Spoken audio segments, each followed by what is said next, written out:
월요일 아침도 마켓 시그널과 함께 하시죠. 이번 주 시장 어떻게 움직일지 저희가 잘 진단해 보도록 하겠습니다. 일단 지난 금요일장 뉴욕 증시 일제히 하락 마감했습니다.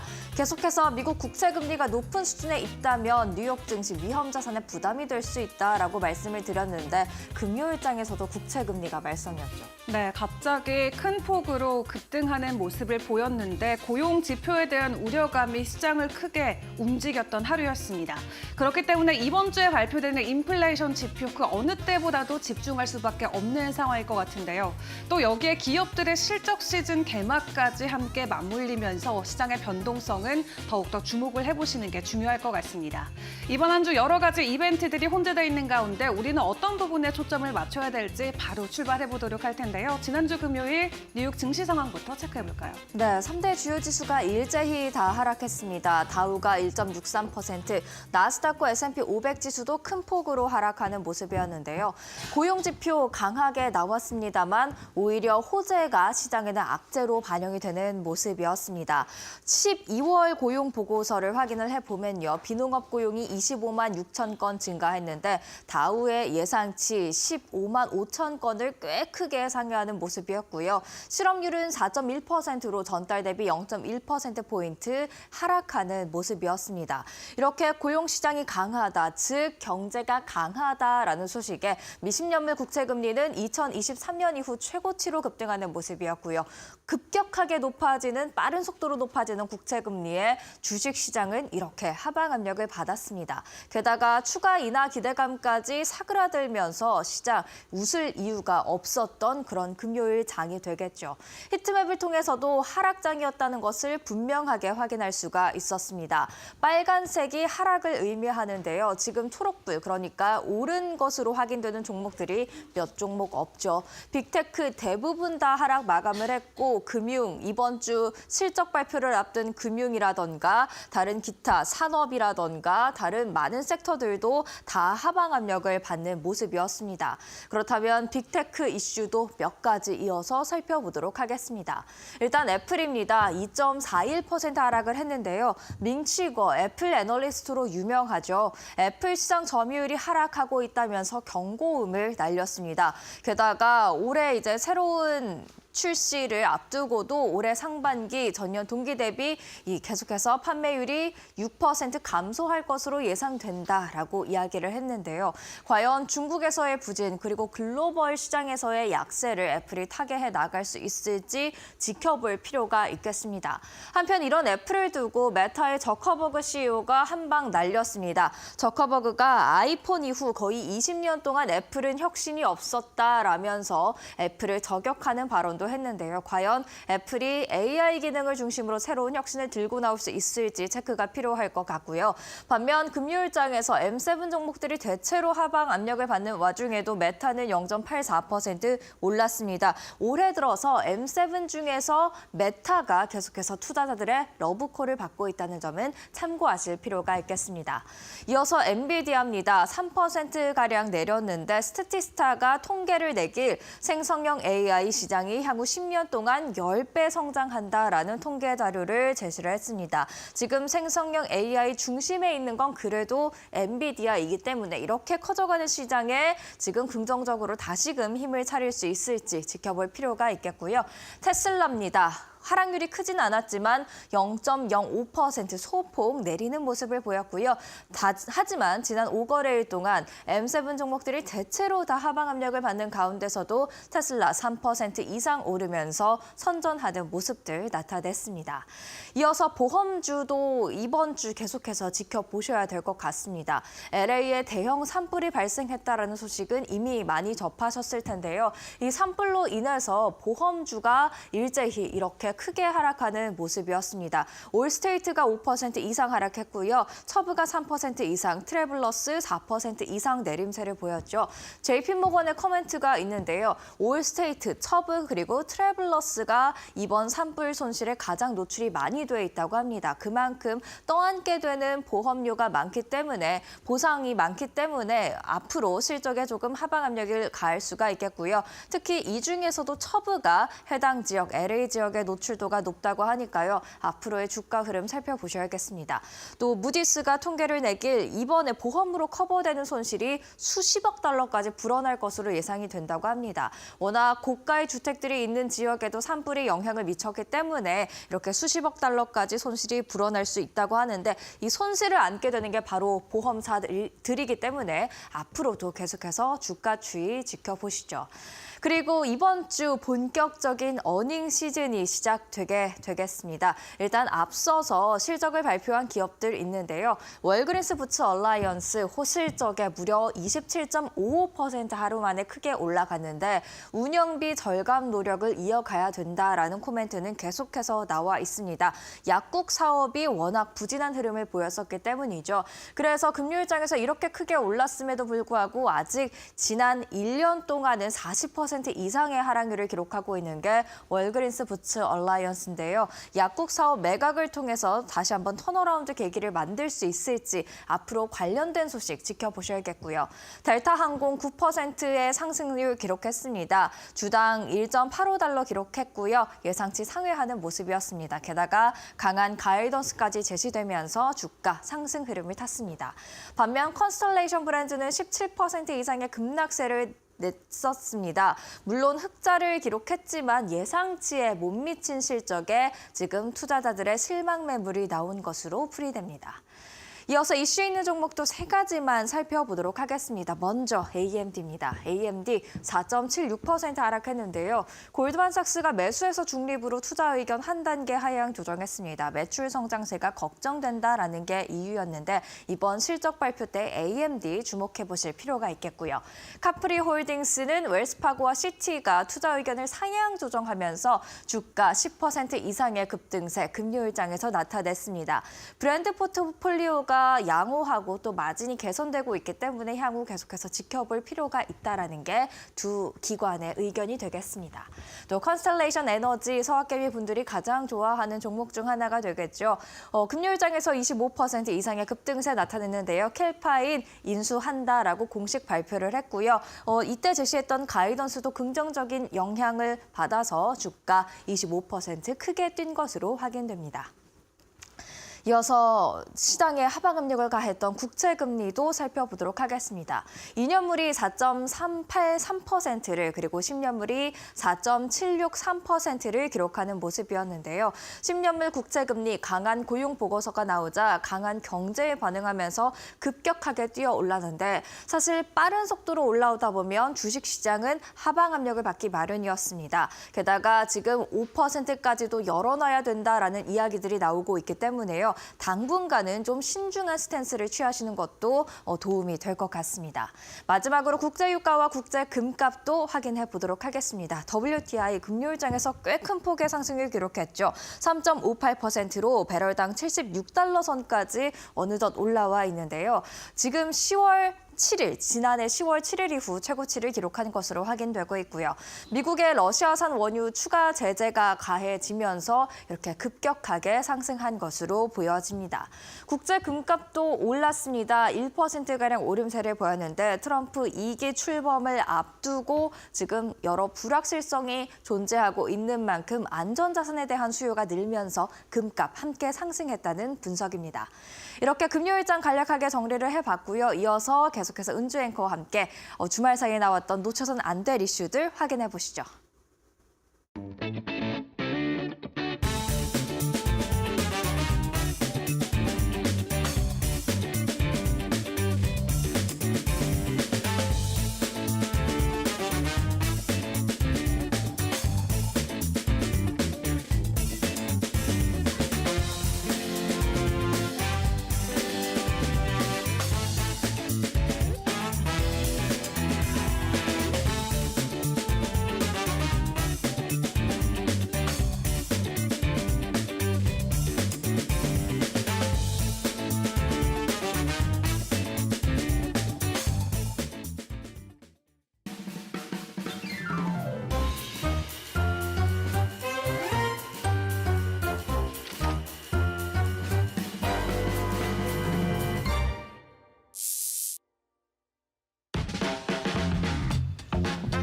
주말사에 있었던 주요 외신 헤드라인 함께 확인해보는 머스노5 시간입니다. 지난주 금요일에 공개됐던 이 고용 지표로 인해서 시장이 크게 움직였던 하루를 보냈습니다. 국채금리는 치솟았고요. 그리고 뉴욕 증시 3대 지수는 일제히 1%대 하락세를 보였습니다. 이 위험 자산에 대한 선호 심리가 줄어들고 있는 가운데 주요 지표들의 일정들 같이 체크를 해보도록 하겠습니다. 일단 지난주 금요일 미국 노동부에 따르면 12월 미국의 비농업 일자리는 25만 6천 건으로 월가 컨센서스인 15만 5천 건은 물론이고 11월 조정치인 21만 2천 건도 모두 웃돌았다고 발표를 했습니다. 또 여기에 실업률은 컨센서스인 4.2%보다 0.1%포인트 낮은 4.1%로 강력한 고용 여건을 다시 한번 확인했는데요. 미국의 실업률은 지난해 7월 4.3%까지 상승해서 고용시장에 대한 불안을 일으켰지만 이내 둔화 국면에 있었던 상황입니다. 이렇게 강력한 일자리를 확인한 채권시장은 급격한 매도가 일어났죠. 미국 10년물 국채금리 지표 발표 직후 급등한 모습을 보이면서 4.782%까지 올랐는데요. 이는 시장의 저항선으로 여겼던 4.75%를 단순에 뛰어넘는 수치였습니다. 그리고 경제지표 발표 이후에 이러한 시장의 움직임을 놓고 주요 투자 은행들도 금리 전망을 빠르게 바꾸고 있는 상황인데 대표적으로 뱅크 오브 아메리카 같은 경우는 매우 강한 12월의 고용 보고서로 인해서 금리 인하 주기는 종료됐다라고 이야기를 했습니다. 당초 올해 2회 인하 예상을 바꾸면서 현상을 유지할 가능성이 있다라고 주장을 했고요. 골드만삭스 같은 경우는 올해 3회 인하를 전망했다가 2회로 바꿨고 웰스파고 같은 경우는 오는 1월과 3월에 인하는 불가능하다라는 코멘트를 내놓기도 했습니다. 그런 가운데 시티그룹 같은 경우는 올해 금리 인하가 아예 없거나 혹은 금리 인상을 하더라도 이해할 수 있는 시장 상황이다라고 이야기를 하며 긴축 가능성이 높다는 전망을 내놓기도 했고요. 이에 따라서 현재 시카고 상품거래소에서 선물 시장을 바탕으로 집계한 연준의 1월 금리 동결 가능성은 약 97%까지 올라갔고 오는 5월까지 과반 이상의 확률로 금리 동결에 무게가 실려 있는 상황입니다. 시장은 고용시장에 대한 분위기를 확인하자 이제 이번 주에 발표되는 소비자 물가 지표와 같은 인플레 지표에 집중을 할 수밖에 없는 상황인데요. 14일에는 12월 생산자 물가가 나오고 15일은 소비자 물가 지표가 그 뒤를 따르는 상황입니다.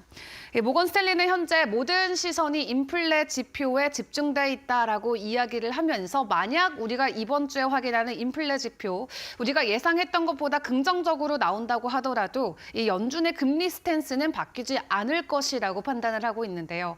일단 이번 주에 발표되는 금리 사이클에 대한 또 여러 가지 실적 지표에 따라서 시장의 변동성은 나오겠지만 그 무엇보다도 중요한 건 함께 개막이 되는 실적 시즌이 되겠습니다. 현재 시장 안에서의 시장 눈높이가 워낙 높아져 있다 보니까 이러한 부분은 시장을 부담스럽게 받아들일 수밖에 없다라는 월가의 평가도 뒤따라서 나오고 있는 상황인데 지난주에 깜짝 고용과 함께 시장이 크게 흔들렸던 가운데 여기에 어닝 시즌도 추가적인 변동성을 키울 것이라는 평가가 나오고 있습니다. 블룸버그 인텔리전스가 집계한 증권사들의 전망치에 따르면 S&P 500 지수 편입 기업들의 4분기 주당 순이익 중과율 전망치는 작년 동기 대비해서 7.3% 증가한 것으로 확인됐는데요.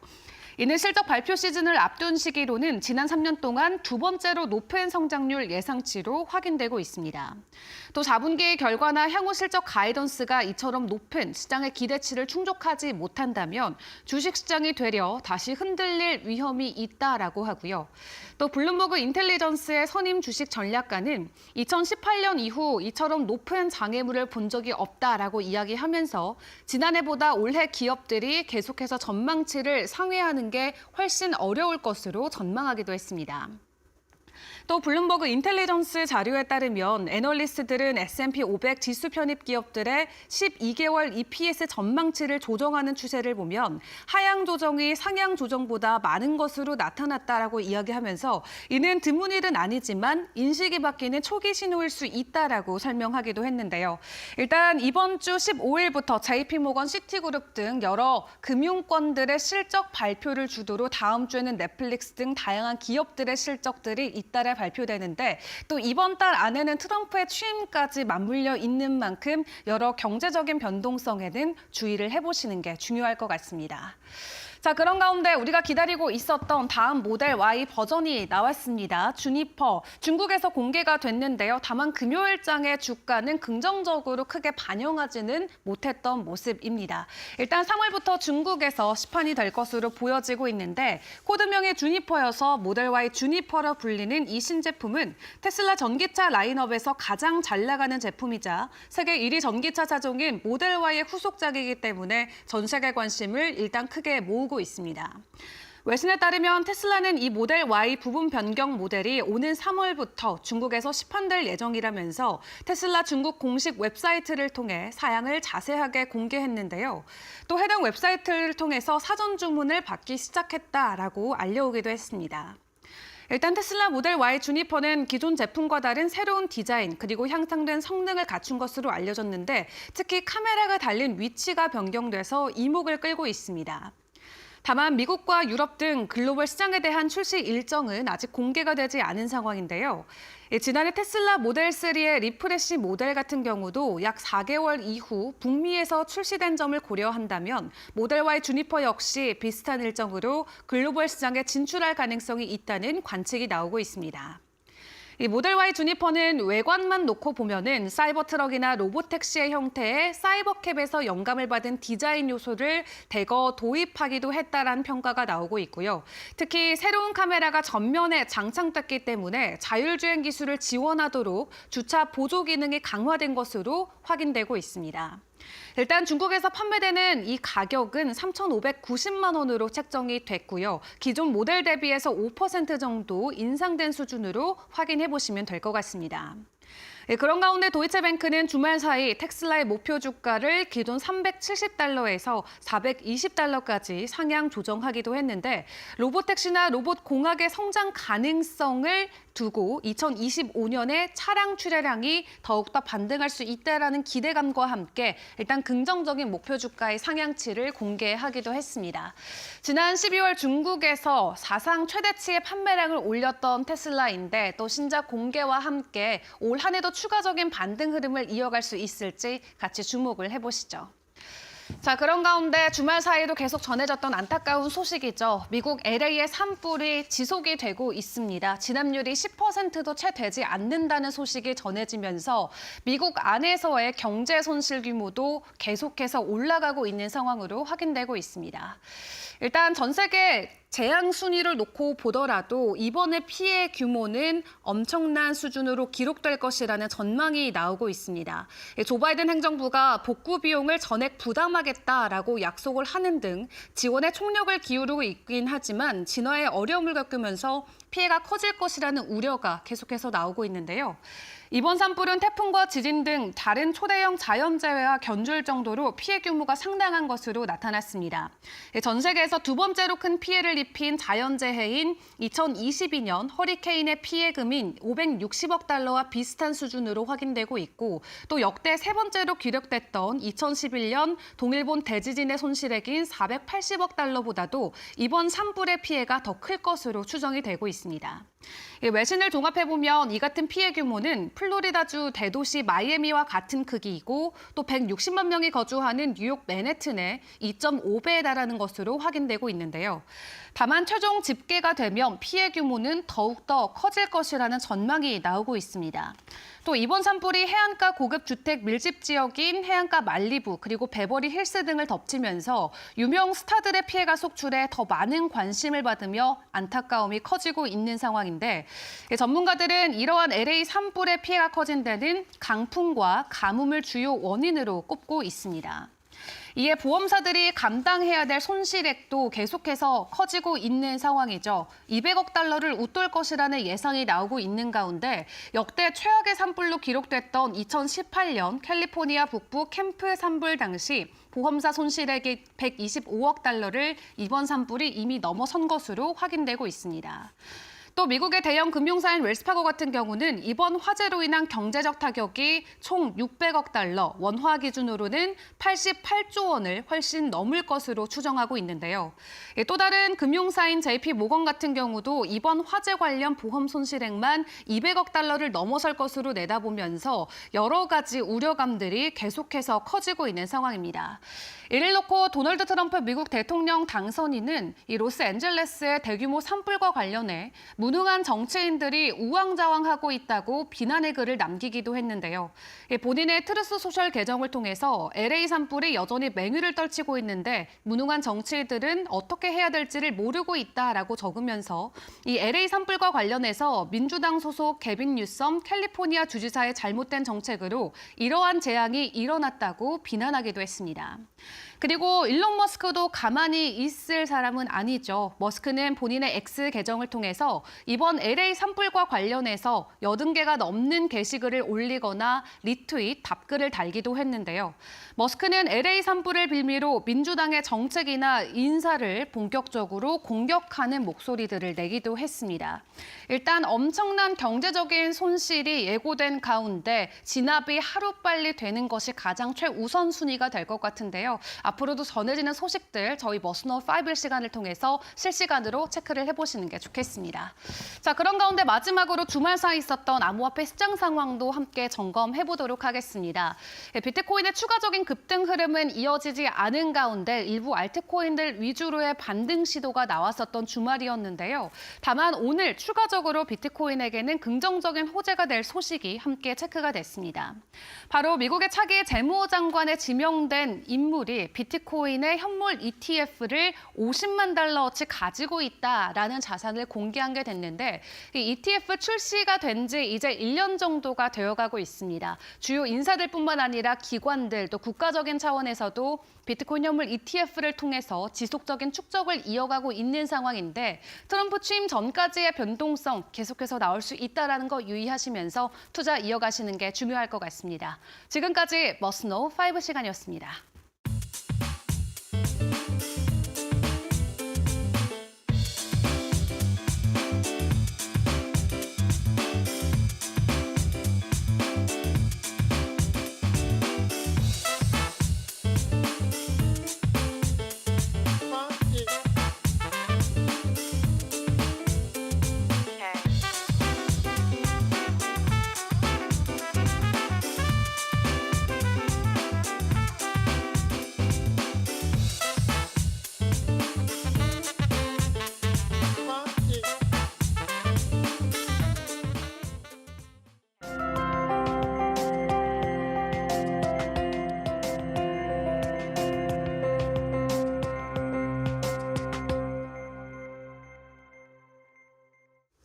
오늘은 지난 금요일장에서 빼놓을 수 없었던 고용 보고서를 쌓인 시간에 한번 살펴보도록 하겠습니다. 굉장히 강한 고용 보고서였다라는 평가가 많이 나왔는데요. 시장에서는 반갑지 않은 듯한 모습이었습니다. 반갑지 않았던 강한 고용의 이야기 지금 시작합니다. 일단 고용 보고서의 주요 내용부터 살펴봐야겠죠. 월별 고용 건수가 굉장히 중요했습니다. 12월 고용 건수가 25만 6천 건을 기록을 했는데 11월에 21만 2천 건을 기록한 것에 비해서 증가했다라는 것을 알 수가 있고요. 그리고 다우존스 예상치가 15만 5천 건이었는데 이 또한 지금 10만 건 이상 상회하는 정말 예상보다 강한 고용 보고서가 나왔습니다. 실업률도 한번 살펴볼까요? 실업률 11월에 4.2%를 기록했는데 하락한 걸 알 수가 있죠. 0.1%포인트 하락한 4.1%로 다시금 내려오는 모습이었습니다. 고용 건수 굉장히 많이 늘고 실업률은 하락했다. 고용 시장이 매우 강하다. 즉 경제가 강하다라는 논리로 이어지게 되죠. 그래서 약간 시장이 우려한 부분이 있습니다. 이렇게 고용이 강하다 보면 임금 상승률 또한 강하게 나올 수 있기 때문이죠. 하지만 그나마 다행이라고 할 수 있을까요? 일단 평균 시간당 임금이 전달 대비 0.3% 상승에 그치면서 예상치에 부합하는 모습이었고요. 그리고 12 12개월 임금 상승률은 3.9%로 오히려 예상치를 소폭 하회하는 모습이었습니다. 차트에서도 볼 수 있듯이 지금 소폭 다시금 내려왔다라는 것을 알 수가 있죠. 그럼에도 불구하고 일단 임금 상승률은 차치하고 고용과 이런 부분이 너무 강하기 때문에 지금 시장이 오히려 우려를 하고 있는 것을 확인을 해볼 수가 있었습니다. 호재가 호재로 읽히지 않고 있는 것이죠. 하지만 지금 연준과 월가에서는 어떤 반응이 나올까요? 시장에서는 반갑지 않음을 계속해서 강조했던 금요일 장이었는데 일단 미 시카고 연은 총재 오스탄 굴스비의 이야기입니다. 강한 고용 보고서다. 완전 고용이 가능한 수준에서 고용 시장이 안정화되고 있다는 점에 안도감을 느낀다. 오히려 이번 고용 보고서를 조금은 반기는 듯한 모습을 보였고요. 댄더스 알리안츠 트레이드 선임 경제학자 역시나 강한 보고서다라고 운을 뗐는데 파월 의장은 일이 좀 수월해졌을 것이다. 인플레이션이 움직이지 않아 금리를 인하할 이유가 없었는데 고용도 강하니까 경제 활성화를 위해 인하할 필요가 없어졌기 때문이다라는 그런 말을 덧붙였죠. 그리고 스콧 렌 웰스파고 인베스트먼트의 선임 글로벌 시장 전략가의 이야기입니다. 경제의 긍정적인 소식이 적어도 지금 시장에는 긍정적이지 않다. 하지만 기대하지 않았던 강세, 이번에 고용 보고서 강세가 향후 노동시장이 약화할 것이란 우리의 전망을 꺾진 않았다. 약간은 다른 의견이죠. 계속해서 강세 이어지고 있지만 언젠가는 좀 이 강세가 주춤할 것이다라는 의견까지 이렇게 다양한 의견들이 나와 있습니다. 하지만 강한 고용 보고서, 즉 강한 경제가 이어지고 있다라는 점에는 3명의 인물 모두 다 동의하고 있는 부분이었죠. 그렇기 때문에 10년물 국채금리 이 강한 경제에 반응해서 급격하게 뛰어올랐습니다. 보고서가 발표되는 시점에 이렇게 10년물 국채금리가 성큼 뛰어오른 것 확인할 수가 있죠. 이때 4.775%를 돌파했고 4.8% 부근까지 근접했었다라는 것을 확인할 수가 있는데요. 이후 다시 조금 내려오긴 했지만 지금 4.75% 이상의 수준에서 안정세를 여기서 찾아가고 있다는 점 시장이 달가워하지 않을 수밖에 없는 이유가 되겠습니다. 이렇게 10년물 국채금리가 급격하게 뛰어오를 때면 S&P 500 지수가 항상 하락하곤 했기 때문이죠. 그렇기 때문에 금요일장의 하락도 이렇게 10년물 금리가 크게 올랐던 데서 찾을 수가 있는 건데요. 설상가상으로 지금 미국 연준이 금리 인하를 할 이유가 없는 것 같기도 합니다. 10년물 국채금리가 조금이라도 내려오길 바란다면 연준이 기준금리도 함께 인하해야 할 테고 또 시장은 인하를 바라고 있기 때문에 인하 소식이 들려온다면 조금이라도 반등을 할 수 있겠지만 그 모멘텀마저 지금은 찾기가 어렵다는 겁니다.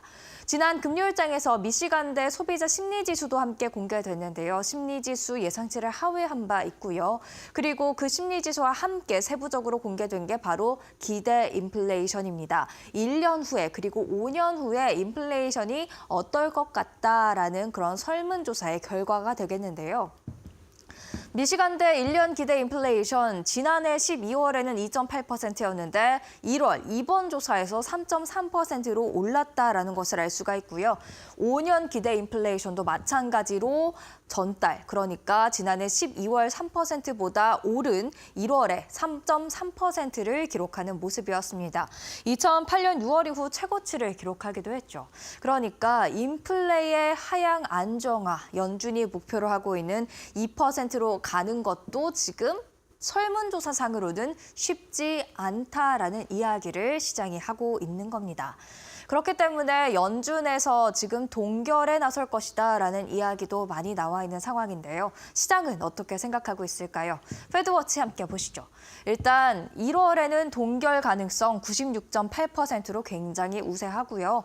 그리고 3월, 5월, 6월까지도 동결이 될 것이다라는 가능성이 지금 가장 높게 나타나 있습니다. 7월에 0.25%포인트 한 차례 인하할 것 같다라는 가능성 41.6% 42%로 시장에 반영돼 있긴 하지만 동결 가능성도 40.9%로 굉장히 높게 반영이 돼 있죠. 그렇다 보니까 지금 올해에 한 번 정도 인하할까 말까 한 그 가능성이 굉장히 희박하게 자리 잡고 있는 시장이다라는 것을 알 수가 있습니다. 그리고 또 다른 이야기들 관련돼서 한번 살펴볼까요? 제러미 시걸 교수의 이야기입니다. 시장이 2025년 추가 금리 인하가 없을 것이라고 말하고 있는 것 같고 10년물 국채 금리도 쉽게 5%를 돌파할 것 같다라는 이야기를 했죠. 사실 4.75%가 심리적 저항선 중 하나인데 그보다도 더 높은 5%마저 돌파하게 된다면 시장 더 힘들어질 수 있겠습니다. 젠스 노드비그 엑산테 데이터 창립자의 이야기도 들어볼까요? 트레이더들이 올해 상반기 추가 금리 인하를 예상하고 있지 않음에 따라서 달러 강세가 유지될 것으로 생각한다. 약달러를 유발할 요인을 찾기가 어렵다라는 이야기를 했습니다. 이렇게 달러 강세가 된다라면 해외에서 많은 매출을 끌어들이고 있는 빅테크라든가 대형 기업들의 실적이 또 어떻게 될지 살짝은 불안해질 수가 있겠죠. 그렇다 보니까 고용 강해, 인플레이션 둔화도 주춤해 거기다가 금리도 동결될 것으로 예상해 약간은 불안함을 감지하고 있는 시장이 되는 것 같습니다. 금요일장에서 이미 보여줬고요. 그래서 이번 주 우리는 어떤 것에 또 주목을 해야 하냐면요. 바로 물가입니다. 일단 인플레 반등 신호가 미시간대의 설문조사에서 감지가 됐기 때문에 실제로 지표를 통해서 물가가 반등하고 있는지를 체크를 해봐야겠죠. 13일에 일단 뉴욕 연은의 기대 인플레이션 마찬가지로 나오기 때문에 향후 어떻게 전망하고 있는지 살펴볼 수 있을 것 같고요. 그리고 14일과 15일 이틀에 걸쳐서 생산자 물가지수와 소비자 물가지수가 공개됩니다. 정확한 수치를 통해서 앞으로의 인플레이션 방향을 가늠해 볼 수가 있겠고요. 그리고 16일 목요일에는 12월 소매 판매가 공개되는데요. 이 소매 판매를 통해서 또 미국의 경제의 강함 정도를 또 파악해 볼 수가 있겠죠. 그러니까 이번 주에는 인플레이션이 반등하는지 아닌지 그 부분에 초점을 맞춰서 시장을 대응하실 필요가 있겠습니다. 만약에 반등 신호가 이 구체적인 수치에서마저 잡힌다면 시장 또 추가적인 하방 압력을 받을 수 있겠죠. 그래서 긴장하고 있는 시장인 것 같습니다. 다음 차트 함께 보실까요? 빅스 지수, 공포 지수라고도 하죠. 무려 지난 금요일장에서 또 8% 이상 급등하더니 19.54 수준으로 크게 올라오는 모습을 나타내고 있었기 때문이죠. 1월 효과라는 것을 지난주에 설명을 해드린 적이 있는데요. 과연 1월 효과를 누리는 게 아니라 1월 공포가 다가오고 있는 것은 아닌지 좀 신중하게 앞으로 시장 대응해 나가야 될 것 같습니다. 사인이었습니다.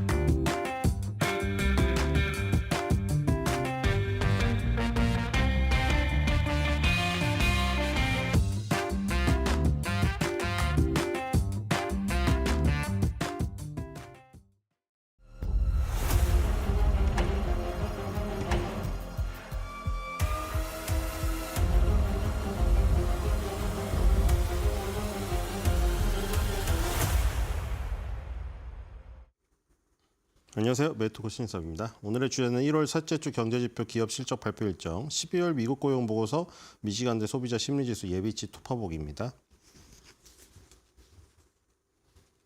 자, 1월 13일 월요일 KB홈 실적 발표가 있고요. 1월 14일 화요일 날 중소기업 낙관지수 발표됩니다. 생산자 물가지수가 나오고요.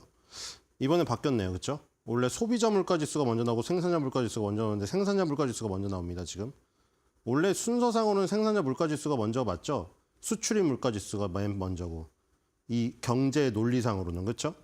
수출입자가 수입업자가 미국에서 모든 것을 지금 다 하지 않기 때문에 수입을 해가지고 그 원재료를 가지고 만들어가지고 생산자가 소비자한테 파니까 원래 그 순서인데 발표는 반대로 나오고 있었거든요. 근데 이번에 생산자 물가지수가 먼저 발표되네요. 자, 뉴욕 연준 총재 존 윌리엄스, 캔자스시티 연준 총재 제프리 슈미드가 연설합니다. 뒤로 가겠습니다. 그렇죠. 소비자 물가 지수가 다음에 발표되죠, 원래. 이게 계속 원래 소비자 물가 지수가 먼저 발표됐잖아요, 항상. 이번에 바뀌었습니다, 이번 달. 소비자 물가 지수 12월 발표되고요. 엠파이어 스테이트 제조업 설문조사 발표됩니다. 필라델피아 연준 제조업 설문조사. 이거는 연방준비은행에서 하는 거라서 기준선이 0이죠. 주택건설업체 신뢰지수, 비즈니스 재고, 뉴욕 연방준비은행 총재 존 윌리엄스, 뉴욕 연준 총재는 영구 투표권자죠. 뉴욕만 특별 대우죠. 리치몬드 연준 총재 톰 바킨, 미니애폴리스 연준 총재 닐 카시카리, 시카고 연준 총재 오스틴 굴스비가 연설합니다. 자, 1월 28일 이후인가요? 그때 이제 저기 또 있기 때문에 금리 결정이 있기 때문에 그 한 주 전부터는 이제 암흑기예요. 아무 얘기를 못 합니다. 마지막이에요, 이게 지금 사실. JP모건 체이스, 골드만삭스, 웰스파고, 블랙록, 시티그룹, 뱅크 오브 뉴욕 멜론, 금융주 실적이 무더기로 나옵니다. 뒤로 가겠습니다. 자, 초기 실업수당 청구 건수, 저번에 실업수당 청구 건수 상당히 좋게 나왔죠. 그러니까 낮게 나왔죠. 좋게 나온 게 이건 낮아야 되죠. 실업이니까요. 초기 실업수당 청구 건수도 낮게 나왔고 4주 평균도 낮게 나왔고 계속 실업자 평균도 지금 낮아지기 시작했었죠. 자, 미국 소매 판매 나오고요. 수출입 물가지수. 수출입 물가지수가 맨 나중에 발표되죠. 그다음에 대만 반도체 제조회사 TSM 발표되고요. 뱅크 오브 아메리카, 모건 스탠리, 유나이티드 헬스그룹, PNC 금융서비스그룹, 미국 뱅코프 실적 발표 있습니다. 자, 뒤로 가겠습니다. 자, 금요일에 주택 착공 및 건축 허가 12월, 산업 생산 및 용량 활용 12월, 트루이스트 파이낸셜, 슐른베르, 시티즌 파이낸셜 그룹, 페스트널, 스테이트 스트리트, 리전스 파이낸셜, 죄다 금융주네요. 자, 뒤로 가겠습니다. 자, 주요 시사점은 JP모건 체이스, 골드만삭스, 뱅크 오브 아메리카, 시티그룹, 웰스파고, 네, 초대형 금융회사들 실적 발표 모두 다 있고요. 그다음에 TSMC와 유나이티드 헬스그룹 있고요. 아픈 과거가 있었죠. 테러본 차단해야 됩니다. 12월 소비자 물가지수, 생산자 물가지수. 여기서 결정적으로 물가가 폭등해버리면은 금리 인하는 아예 없어져 버리는 거죠. 그다음에 이제 보호만 이사랑 해맥 연방준비은행 총재. 제가 그때 분명히 말씀드리지 않았습니까? 저거 정치적인 행위라고? 지금 벌써 얘기 나오고 있죠. 트럼프가 지금 마이클 바 금융감독 부의장 사표 냈는데 그 자리에 누구 앉힌다고 지금 설 나오고 있죠? 보호먼 이사요. 그 다음에 투표권은 잃었지만 저번에 혼자 금리 동결해서 반대표 던진 해맥 이사 있죠. 해맥 연방준비은행 총재 클리블랜드. 그 사람도 지금 얘기 나오고 있거든요. 봐봐요. 제가 야망 있는 여성이라고 했죠. 괜히 느닷없이 만장일치 할 건데 그렇게 할 이유가 없잖아요, 굳이. 정치적인 의사표시 아니면 그런 행동을 할 이유가 없습니다. 이게 정치 경제판을 오래 보다 보면 다 보여요. 자, 12월 소비자 물가지수, 생산자 물가지수 발표되고요. 새로운 인플레이션 수치 발표되는데 여기서 만약에 폭등해버리면은 확인 사살입니다. 금리 인하 절대 못해요. 그렇죠? 그리고 매파의 입김이 세져버리겠죠. 시장 관계자들은 이번 주에 여러 연방준비제도 이사와 연사들의 의견을 들을 수 있다. 자, 거의 마지막입니다. 금리 결정 앞두고 한 주 전에는 아무 얘기 못하게 되어 있어요. 뒤로 가겠습니다. 자, 기업 실적입니다. KB홈이 일단 스타트를 끈 다음에 지금 시티뱅크부터 굉장히 큰 블랙록부터 세계 최고의 펀드를 운영하는 데서 최대 규모의 자, TSMC 상당히 중요하고 주가가 상당히 좋으니까요. 지금 금융주들의 실적이 꽉 차 있는 한 주다. 뒤로 가겠습니다. 자, 미국 미시간대 미국 소비자 정서, 소비자 심리지수죠. 예비치가 나왔습니다. 자, 예비치가 미리 나오고 그다음에 확정치가 나오는데 500가구를 대상으로 전화조사를 하잖아요. 500가구 대상으로 5가지 지수를 계산하는데 여기에서 지금 미리 한 50%, 60%를 해서 미리 예비치 발표하고 나머지까지 다 해가지고 다음에 확정치를 발표합니다. 근데 이게 예비치니까 더 중요한 거예요. 미리 볼 수 있으니까요. 자, 74.5가 예측치였는데 73.2가 나왔습니다. 다음 발표일은 1월 24일. 이게 지금 예비치가 나오고 1월 24일 날 이제 또 확정치가 나오겠죠. 73.2로 예상되어 있고요. 자, 뒤로 가겠습니다. 자, 소비자 심리지수 밑에서 올라가고 있다가 살짝 꺾이는 이런 모습이고요. 예상치 부합, 예상치 하회 이렇게 됐네요. 그전엔 예상치 상회 한 번씩 나왔고요. 뒤로 가겠습니다. 자, 미국 미시간 대학교 미국 소비자 기대치, 그러니까 소비자 심리지수에 소비자 기대치 6 넣고 소비자 현황, 지금 현재 상황. 아까 500가구 대상으로 전화한다고 했잖아요. 전화해갖고 너네 가구 지금 상태 어때? 너 향후에 어떻게 될 것 같아? 향후에 어떻게 될 것 같은 게 기대치고 지금 어떻냐가 현황이죠. 현황 4에 기대 6 넣어서 믹스해가지고 발표하는 거예요. 근데 500가구가 하루아침에 다 못 되니까 500가구 중에 조금 한 것들은 예비로 나오고 나머지 한 거 합쳐가지고 확정치 나옵니다. 뒤로 가겠습니다. 미시간 대학교 소비자 기대 지수 그 안에 기대 지수 요거는 이렇게 떨어지고 있다. 71.4 예상이었는데 70.2였습니다. 다 예상치 다 하에 나왔어요. 뒤로 가겠습니다. 자, 그다음에 미국 고용 보고서 나왔죠. ADP에서 발표되는 민간 고용 보고서에 이어서 이제 정부까지 합쳐서 그리고 여기는 설문조사를 돌려서 최종적으로 나온다고 했죠. ADP 같은 경우에는 거기서 그냥 빅데이터 뽑아서 하는 거고 기계적으로. 미국 비농업인 급여라고 돼 있어서 돈인 것 같지만 그게 취업자 수입니다. 자, 21만 3천 건이 예상치였는데 25만 6천 건으로 예상치 3회가 나왔습니다. 자, 뒤로 가겠습니다. 자, 밑바닥에서 급등했네요. 급등하고 이번에 한 번 더 치고 올라오는 모습이고요. 두 달 연속 예상치 상회 나왔습니다. 12월 달에 발표된 11월 비농업 취업자 수가 22만 7천 건으로 17만 6천 건을 훌쩍 뛰어넘었고요. 2025년 1월 달에 발표된 작년 12월에 비농업 취업자 수 21만 3천 건 예상이었는데 25만 6천 건 나왔습니다. K가 1000이니까 뒤에 1000 붙여서 대충 읽으시면 돼요. 뒤로 가겠습니다. 자, 그다음에 실업률, 취업자 수, 실업률, 시간당 임금 이렇게 세 개가 중요합니다. 미국 실업률 4.3 예상되는데 4.1 나왔습니다. 이건 낮아야 좋은 거죠. 거의 완전 고용 상태입니다, 지금 사실. 자, 4.1이면은 그냥 취업하고 싶은데 다 취업하고 있는 거예요, 지금. 사람들 취업하고 있고 어차피 취업할 마음 없는 사람들은 그냥 마음 없는 사람들에서 다 통계에서 빠지고 있고요. 자, 뒤로 가겠습니다. 자, 실업률 떨어지고 있죠. 이 4.4 찍으려고 가다가 주저앉고 있습니다. 지금 4.1이었는데 예상치 상회가 한번 나왔고 이번에 예상치 하회가 나왔습니다. 자, 4.2는 안 넘는 모습이고요. 뒤로 가겠습니다. 경제 지표가 너무 좋아도 지금 문제인데 자, 미국 시간당 평균 소득은 예측치가 0이었는데 0.3% 나왔습니다. 전달 대비 0.3. 이것도 지금 물가 상승률이 음식료품 가격만 생각하면 안 된다고 했죠. 내 임금도 생각해. 기업의 입장에서 임금이 오르면 모든 비용이 올라요. 그걸 소비자한테 전가시키겠죠. 소비자 물가가 또 오르는 거예요. 그러니까 지금 기업은 돈을 제일 적게 줘야 돼요. 스톡옵션을 적게 주고 기업 임직원들 짜내가지고 기업이 마진을 높이는 게 이득이죠. 상생 그런 거 없습니다. 뒤로 가겠습니다. 자, 일단 내려왔고요. 전달 대비는. 달이니까 변동이 심하죠. 다 예측치 상회가 지금 3달 연속 나왔습니다. 뒤로 가겠습니다. 자, 25만 6천 건 나왔죠. 지금 이거 평균치가 25만 6천 건이 나온 게 지금 어디로 가야 되냐면 2023년도 말 가야 돼요. 25만 6천 건 나온 거는. 이 1년 사이에 최고 지금 취업자 수 증가입니다. 뒤로 가겠습니다. 근데 이게 예측이 너무 상회했죠. 여기가 중간값이거든요. 지금 26만 8천 건 예상한 사람 한 명 있었어요. 한 명. 한 명이랑 한 팀. 그러니까 저 사람들이 이제 블룸버그 이코노믹스 거기서 팀에서 모여가지고 같이 낸 거니까 뭐 저 자틴 저 사람 한 명만의 의견은 아닐 건데 26만 8천 건이 나왔고 이 평균은 한 15만 16만밖에 안 되거든요. 여기 지금 16만 5천 여기 요 정도 14만에서 18만 7 이거 찢어놨죠. 여기 이 사이가 너무 많아요. 그 경제 전문가들이 많잖아요. 여기 16만 5천 건인데 지금 10만 건을 뛰어넘었습니다. 무려. 물론 여기 높게 예상한 사람이 있죠. 딱 단 한 명. 26만 5천 건 넘은 건 단 한 명 있습니다. 블룸버그. 뒤로 가겠습니다. 그만큼 높게 나왔다는 거죠. 자, 이거는 조정된 거죠. 이건 11월, 10월. 지금 12월 달께 1월 달에 발표가 되었고 12월 달 것도 이제 나중에 조정이 조금 될 겁니다. 지금 10월 달 거는 늘어서 조정이 돼서 여기 초록색으로 플러스가 된 거고 지지난달 거죠. 12월 달에 발표된 11월 비농업 취업자 수는 22만 7천 건이라고 헤드라인에 나갔는데 나중에 조정해보니까 21만 2천 건 정도. 그래서 15,000 건이 줄었습니다. 그래서 거기서 는 거라 지금 더 대폭 는 걸로 지금 보이죠. 뒤로 가겠습니다.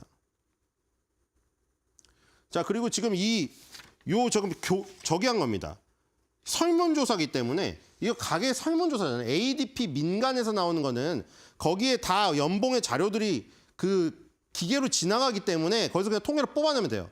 근데 이게 이 고용부, 미국 노동고용부에서 하는 거는 다 설문조사 돌립니다. 미시간대 심리지수처럼 설문조사 돌려요, 이거를. 수치로 나오는 거지만. 이게 지금 가계조사로 했더니 고용이 47만 8천 건, 으로 크게 증가한 걸로 나왔는데 지금 가계조사로 하면은 굉장히 좋게 나왔다는 거죠. 이 가계조사 하우스홀드 대 페이롤스 이 노동부에서 조사한 거에 비해서 가계조사는 더 지금 많이 나온 상태다. 벌어졌습니다. 지금. 뒤로 가겠습니다. 자, 그리고 뭐 백인은 항상 낮은 거는 이거 어쩔 수 없는 상황이고요. 그렇죠? 이건 지금 사실 뭐 흑백 간에 뭐를 제대로 한다고 해도 안 돼요. 이거는 이미. 그렇죠? 백인 우월주의 사상이 아직도 있고 백인이 더 높은 연봉과 더 낮은 실업률을 갖는 거는 이거는 어떻게 이 구도가 전체적으로 바뀔 수는 없습니다. 바뀔 수는 없고요. 이 전체적으로 다 하락을 했죠. 지금 백인 실업률이 제일 낮아요. 절대값은 더 낮을 수밖에 없고 이게 어떻게 변동되는 건데 지금 네 군데가 지금 다 낮아졌죠. 일단 백인은 3.6이고요. 평균보다 훨씬 낮아요. 그렇죠? 아까 평균이 4.1이었잖아요. 지금 지금 가장 높은 데 있죠. 가장 높은 여기서 힘든 이 뭐 히스패닉이나 뭐 이런 데 있죠. 여기도 지금 6.1로 지금 줄어들었어요. 어쨌든 네 군데가 지금 다 줄어들었다. 뒤로 가겠습니다. 실업률이 다 낮아지고 있습니다. 어떤 계층이든 다 낮아지고 있고 그다음에 요것도 다 낮아지고 있죠. U6 불안전 고용률도 낮아지고 있어요. 그러니까 실제 고용률뿐만 아니라 불안전 고용률마저 낮아져서 지금 점점 완전 고용으로 가고 있습니다. 뒤로 가겠습니다. 자, 그리고 3.9가 나왔죠. 이거는 4번인가요? 불안전 고용률 학교 평균 시간당 수익이죠. 아까 0.3 나왔는데 이건 조금 꺾였습니다. 근데 지금 이게 만약에 임금마저 오르면은 그러니까 지금 물가의 요소가 지금 임금이 오르고 다음 주에 소비자 물가지수, 생산자 물가지수, 그 다음 주에 수출입 물가지수 다 올라버리면은 이제 물가 폭등 이렇게 돼버리면은 어떻게 되겠어요? 금리 인하 절대 못하죠. 만약 금리 인하라면 물가가 더 폭등해버리니까 이 물가 잡으려고 금리 인상을 하자는 매파의 입김이 강해질 수밖에 없는. 뭐 다행히 시간당 평균 수익은 지금 완만하게 꺾이는 모습이지만 일단 밑에서 찍고 올라왔죠 지금.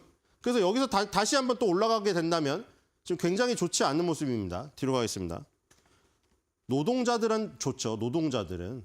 근데 이거는 나라랑 기업에서 하는 거라. 그렇죠? 노동자는 돈을 많이 받아야 좋잖아요. 돈 받는 거 기업이 싫어합니다. 아까 말했듯이 상생 뭐 겉으로만 외치는 회오리예요. 이 기업은 이윤을 남겨야 되잖아요. 임직원들 쥐어짜야 돼요.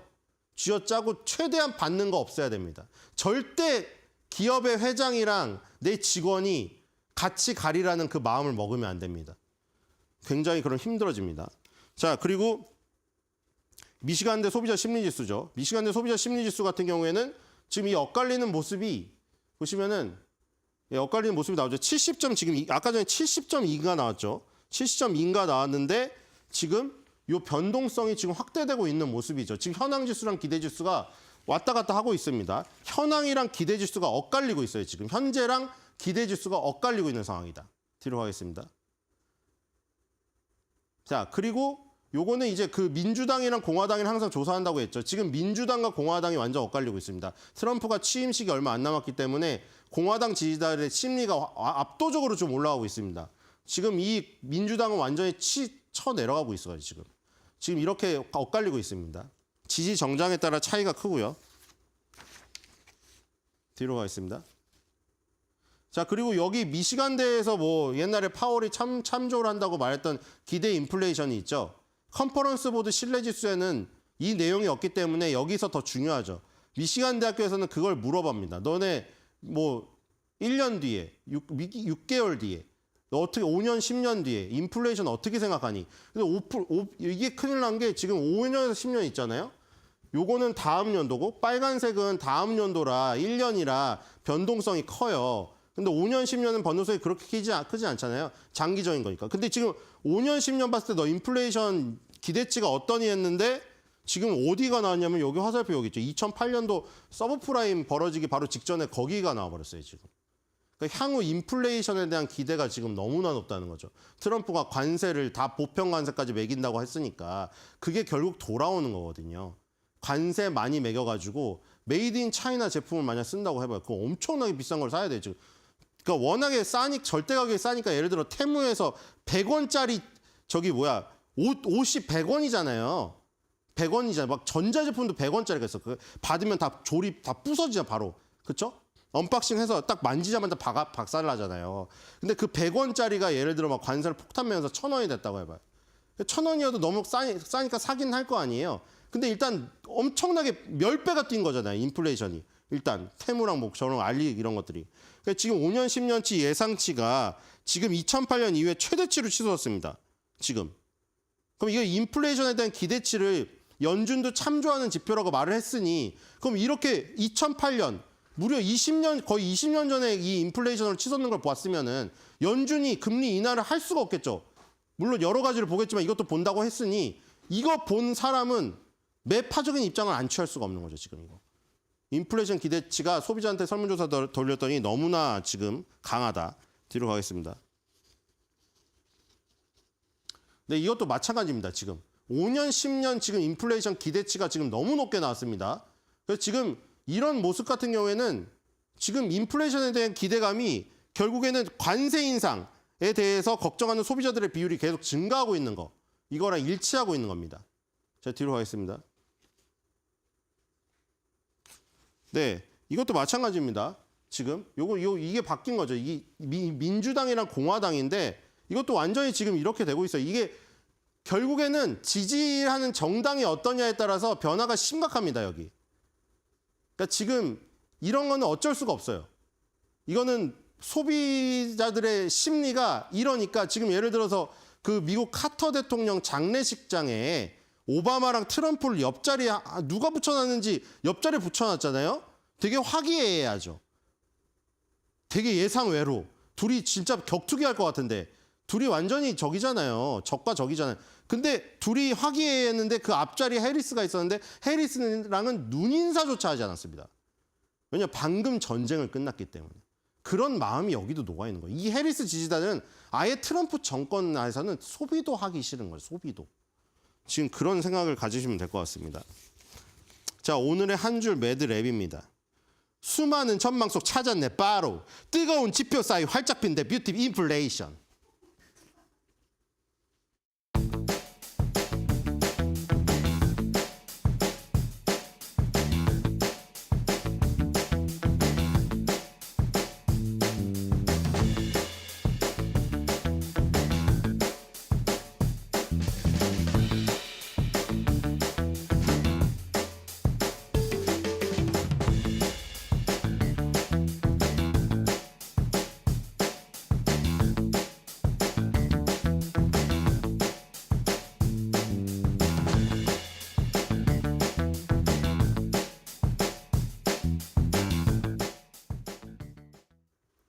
한 주를 시작하는 월요일 다시 출발을 해보도록 할 텐데요. 지난 한 주 동안 국내 증시의 분위기 크게 나쁘지는 않았습니다. 외국인들의 매수 흐름과 함께 시장 안에서의 빨간불 다시 한번 볼 수 있었던 주간이었는데 지난주 금요일만 놓고 봤을 때는 계속해서 등락을 오가다가 결론적으로 양대 지수가 일제히 하락으로 마무리가 됐습니다.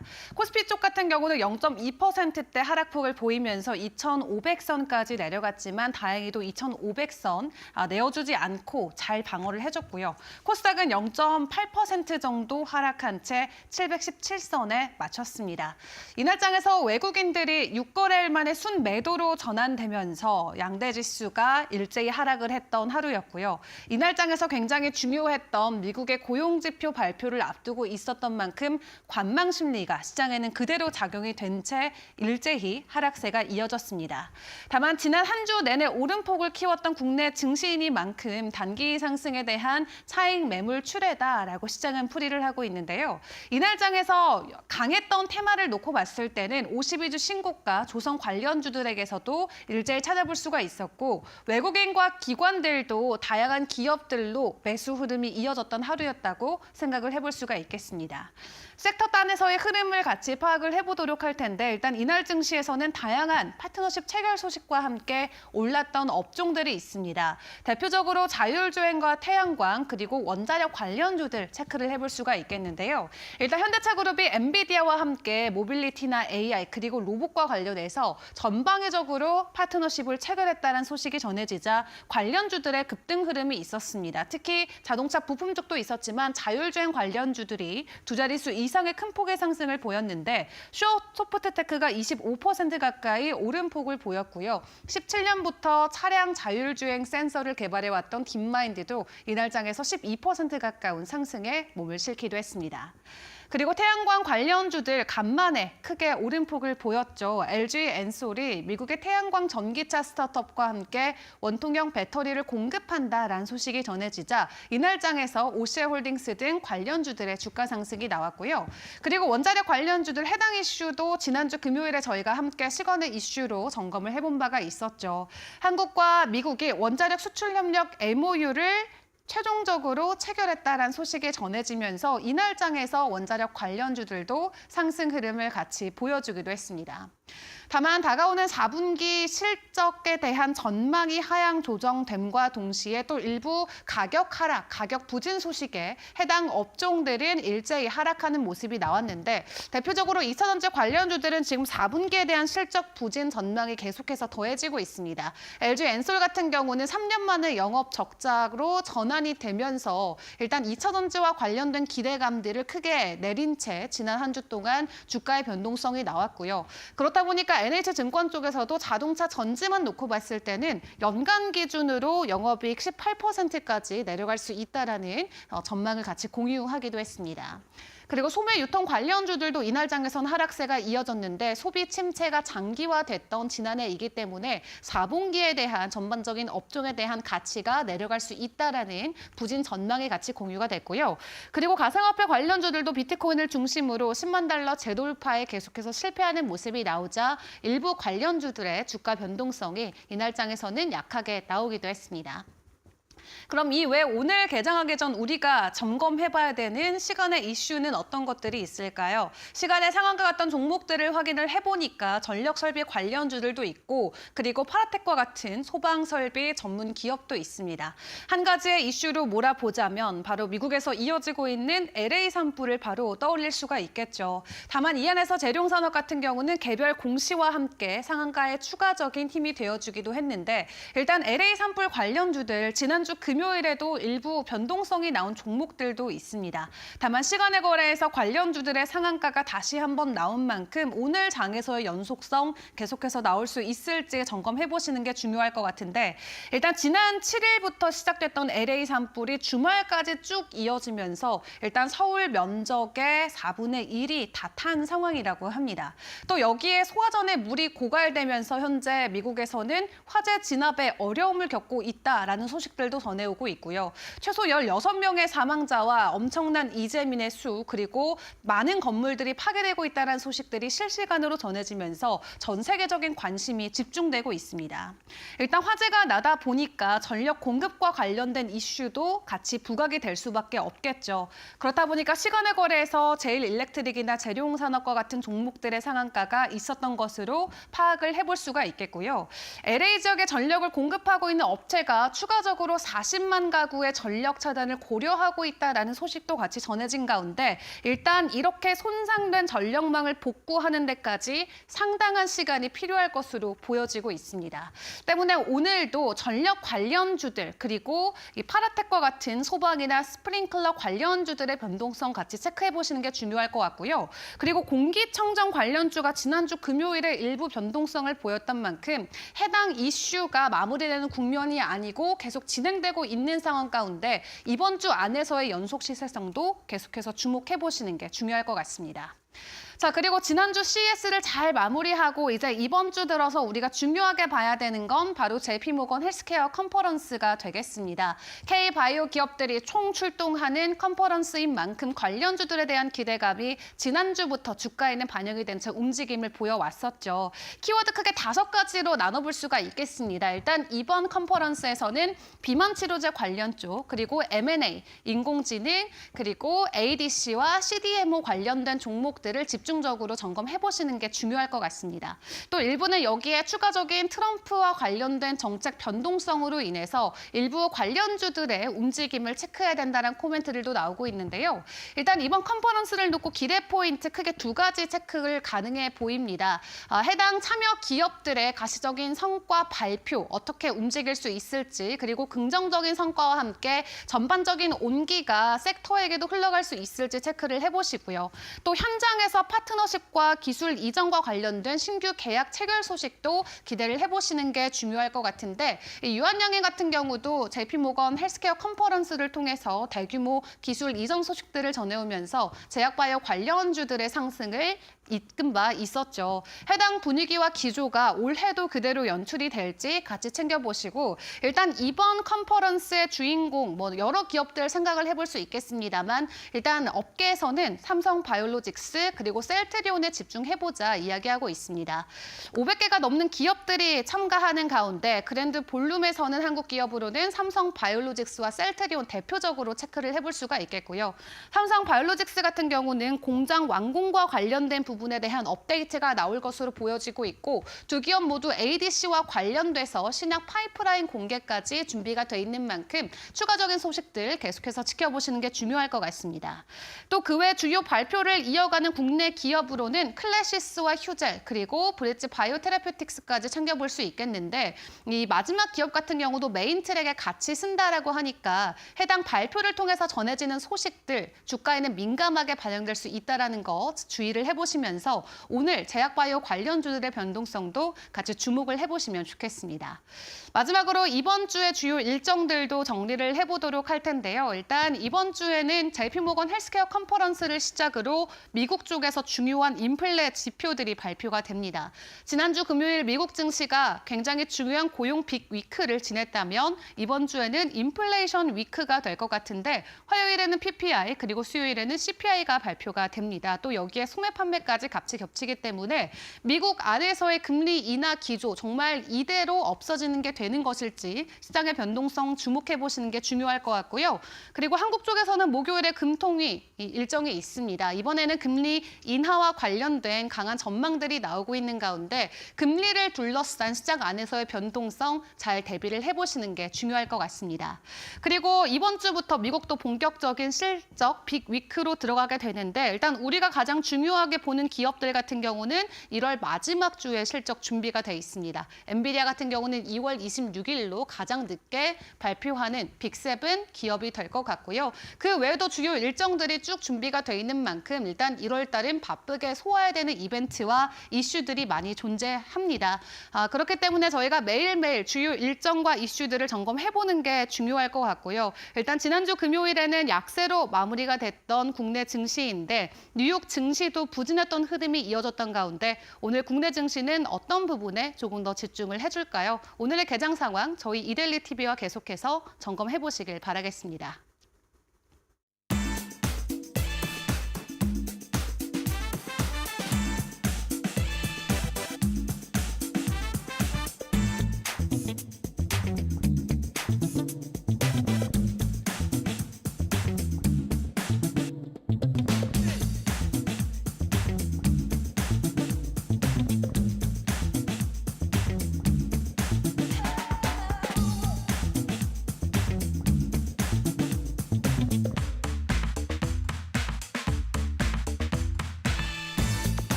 이번 주 국내 증시 개장 전 뉴욕 증시 다시 한번 정리해 보도록 하겠습니다. 일단 금요일장 하방 압력을 강하게 받은 하루였습니다. 3대 주요 지수 모두 1% 이상, 그리고 1.5% 이상씩 하락하는 그런 모습들 확인할 수가 있겠고요. 이로써 주간 기준으로도 3대 주요 지수 모두 다 큰 폭의 하락률을 기록했습니다. 다우가 2% 넘게, 그리고 나스닥과 S&P 500 지수도 각각 3.5%가량, 2.6%가량 마냥 내림세를 보인 한 주였습니다. WTI와 금값은 지난주 금요일장에서 크게 상승을 했고요. 일단 금요일장에서 이렇게 하방 압력을 야기했던 건 강했던 12월 고용 보고서가 되겠습니다. 비농업 고용이 25만 6천 건 증가하면서 예상치를 정말 크게 뛰어넘는 수치를 공개했는데요. 실업률도 4.1%로 전달에 비해서 또 0.1%포인트 하락하는 모습을 보였습니다. 이렇게 고용시장이 강하다, 즉 경제가 강하다라는 논리로 이어지면서 10년물 국채금리 4.75%를 돌파하는 등 2023년 이후 최고치로 급등하기도 했고요. 여기에 더해서 인플레의 반등 신호가 감지되는 것도 시장의 불안 요인 중 하나였습니다. 1월 미시간드 소비자 심리지수가 공개됐는데요. 73.2로 다우의 예상치였던 74를 하회했죠. 하회했다라는 점에서 지금 소비자의 심리지수, 소비자의 신뢰가 그렇게 강하진 못하다라는 것을 알 수가 있었는데 이것보다도 중요했던 건 1년 기대 인플레이션이 2.8에서 3.3%로 올랐다라는 거고요. 게다가 5년 기대 인플레이션이 2008년 6월 이후 최고치를 기록했다라는 겁니다. 이로써 고용은 강하고 인플레 반등 신호도 감지되다 보니까 미 연준이 기준금리를 인하하지 않을 수도 있겠다라는 그런 해석으로 이어지면서 시장이 또 추가적인 하방 압력을 받기도 했죠. 그렇게 하방 압력을 받았던 금요일장 히트맵으로 확인을 해보도록 하겠습니다. 내린 종목들이 빨간색으로 표시가 되어 있는데요. 오른 종목은 초록색으로 표시가 되어 있고요. 그런데 초록 표시된 종목들이 몇 개 없죠. 그만큼 전방위적으로 하방 압력을 크게 받았던 금요일장이 되겠습니다. M7 종목들도 대체로 다 하락했습니다. 애플이 2.41%, 마이크로소프트가 1.32%, 엔비디아는 3% 하락하면서 다른 반도체주도 큰 폭의 하락률을 기록하는 모습이었고요. 아마존이 1.44%, 구글 1.14% 하락했고 테슬라 그나마 선방을 했죠. 마이너스 0.05%를 기록했고 메타는 M7 중 유일하게 상승하는 모습 0.84% 상승을 기록하는 모습이었습니다. 그렇다면 빅테크 어떤 이슈들이 있었는지 이어서 확인해 보겠습니다. 애플은 밍치거 애플 애널리스트가 애플의 시장 점유율이 하락하고 있다라는 경고음을 다시금 켰습니다. 그리고 올해 상반기 이런 출시에도 불구하고 마이너스 6%가 예상된다라는 이야기도 함께 전했는데요. 계속해서 애플이 중국에서 고전하고 있다라는 소식은 들으셨을 겁니다. 이런 소식들 가운데 애플이 과연 변화점을 마련할 수 있을지, 판매량 증가의 모멘텀을 AI로서 확실히 잡아올 수 있을지 지켜볼 필요가 있을 것 같습니다. 한편 이런 애플을 두고 저커버그 메타 CEO가 아이폰 이후 애플 거의 20년 동안 혁신이 없었다라면서 저격하는 발언을 했는데요. 그리고 또 애플의 랜덤 규칙이 없었다면 이 메타가 더 큰 수익을 거둘 수 있었는데 라면서 애플 또 한 방 먹이기도 했죠. 이렇게 메타의 공격에도 불구하고 애플 과연 혁신을 새롭게 보여줄 수 있을지 지켜보셔야겠고요. 메타의 경우에는 금요일장에서 M7 중 유일하게 올랐는데 올해 들어서 투자자들의 러브콜이 이어지고 있는 M7 종목 중 하나가 되겠습니다. 엔비디아 3% 하락했죠. 스태티스타가 생성형 AI 시장이 향후 10년 동안 10배 성장한다라는 통계 자료를 제시했습니다. 그 중심에 있는 게 엔비디아이기 때문에 다시 한번 조정을 겪은 뒤 상승 모멘텀을 차지할 수 있을지 체크해 보셔야겠고요. 테슬라 0.05% 하락했습니다. 하지만 지난 5거래일 동안에는 3.47% 오르면서 선전하는 모습을 보였습니다.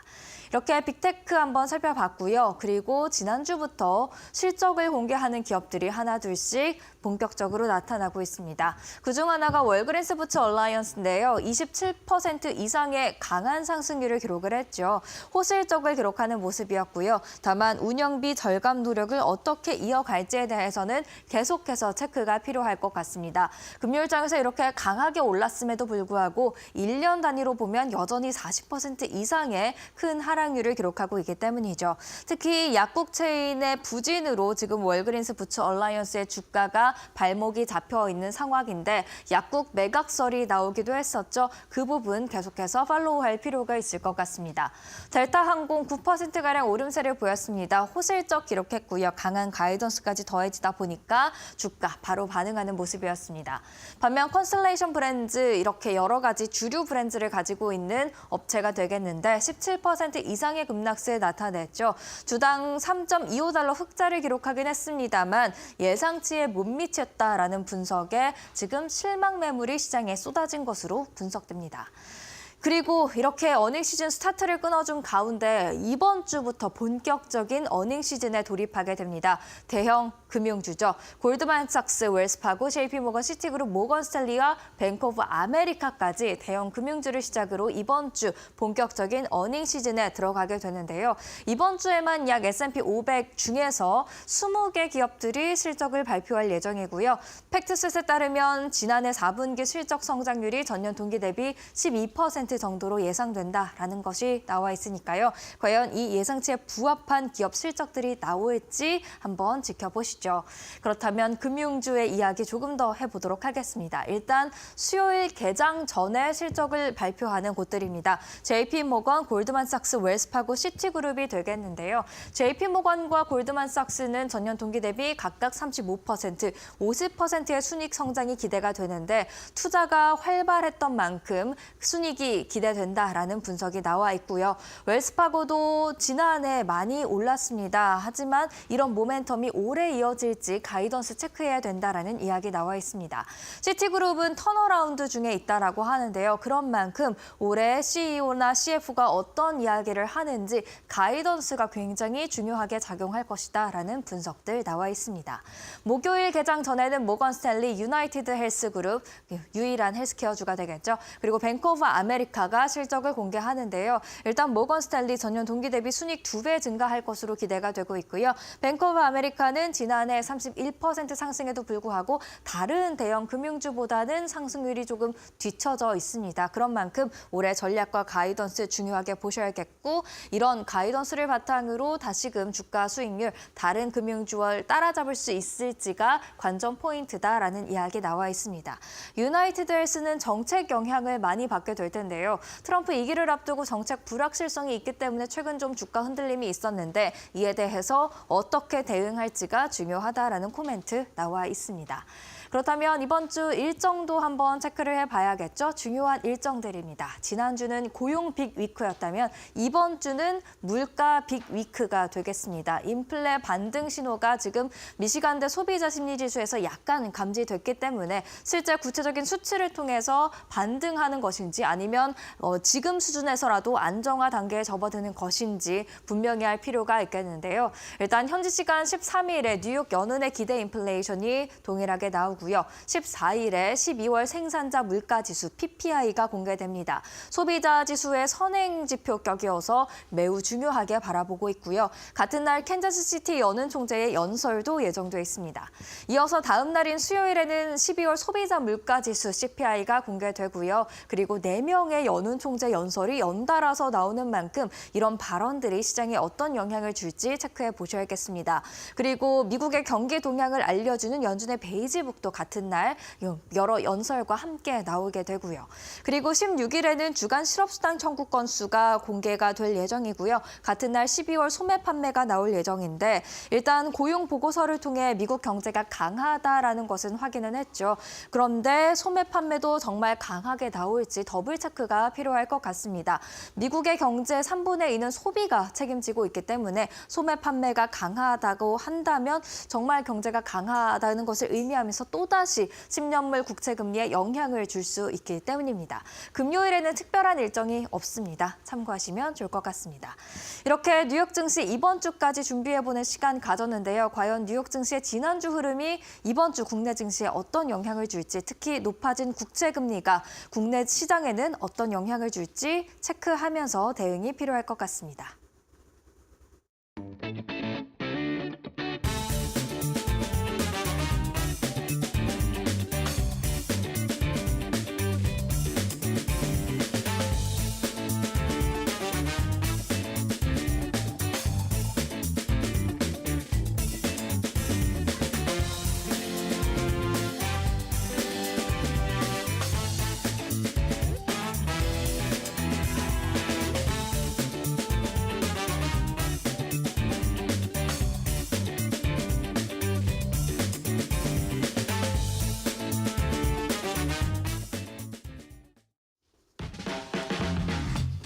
네, 여러분 주말 잘 보냈습니까? 1월 13일 월요일입니다. 이데일리 신문 살펴보는 이데일리 TV 뉴스 브리핑. 자, 계속해서 이어가도록 하겠습니다. 자, 월요일 주간 지지전망부터 좀 가보죠. 지난주 우리 시장 좋았습니다. 코스피 3% 상승을 했고 코스닥도 1.7% 거의 2% 상승을 해서 일단 연초 이후에 우리나라 이 증시 양대 지수의 이 강한 흐름은 지난주까지도 계속이 됐다. 앞서 마켓 시그널에서 뉴욕 증시 움직임도 보셨습니다만 분위기가 완전히 좀 거꾸로 된 것 같죠. 작년 말까지만 분위기만 보더라도 뭐 뉴욕 시장은 과연 조정이라는 게 있겠냐 싶을 정도로 무소불위로 앞서 달려갔는데 지금 분위기는 언제 그랬냐는 듯이 좀 주춤한 또 향후 방향성에 대해서 좀 걱정스러워하는 목소리가 높아지는 상황인 반면에 우리 시장은 악재가 있는데 배드뉴스 이스 굿뉴스까지는 아니더라도 굿뉴스가 굿뉴스로서의 대접을 좀 충분히 받고 배드뉴스도 굿뉴스스러운 정도의 분명히 좀 시장 분위기가 작년 말보다는 확실히 좀 달라진 모습이 나타나고 있습니다. 자, 이번 주도 역시 여러 가지로 또 우려 사항이 좀 많습니다. 어닝 시즌 시작이 되는데 특히 이제 우리 기업들의 어닝 시즌에 대한 기대감은 굉장히 좀 낮죠. 앞서 이번 주에 미국의 이제 어닝 시즌에 이제 금융주들 본격적으로 시작을 한다. 말씀을 좀 들었었습니다만 실적이 대부분 긍정적으로 기대가 되는 반면에 우리는 좀 그렇지는 않은 면은 분명히 있습니다. 그러니까 같은 어닝 시즌이라도 이 어떤 느낌이라든가 분위기 이런 기대감은 많이 좀 다르다. 또 이렇게 좀 볼 수가 있는 거고요.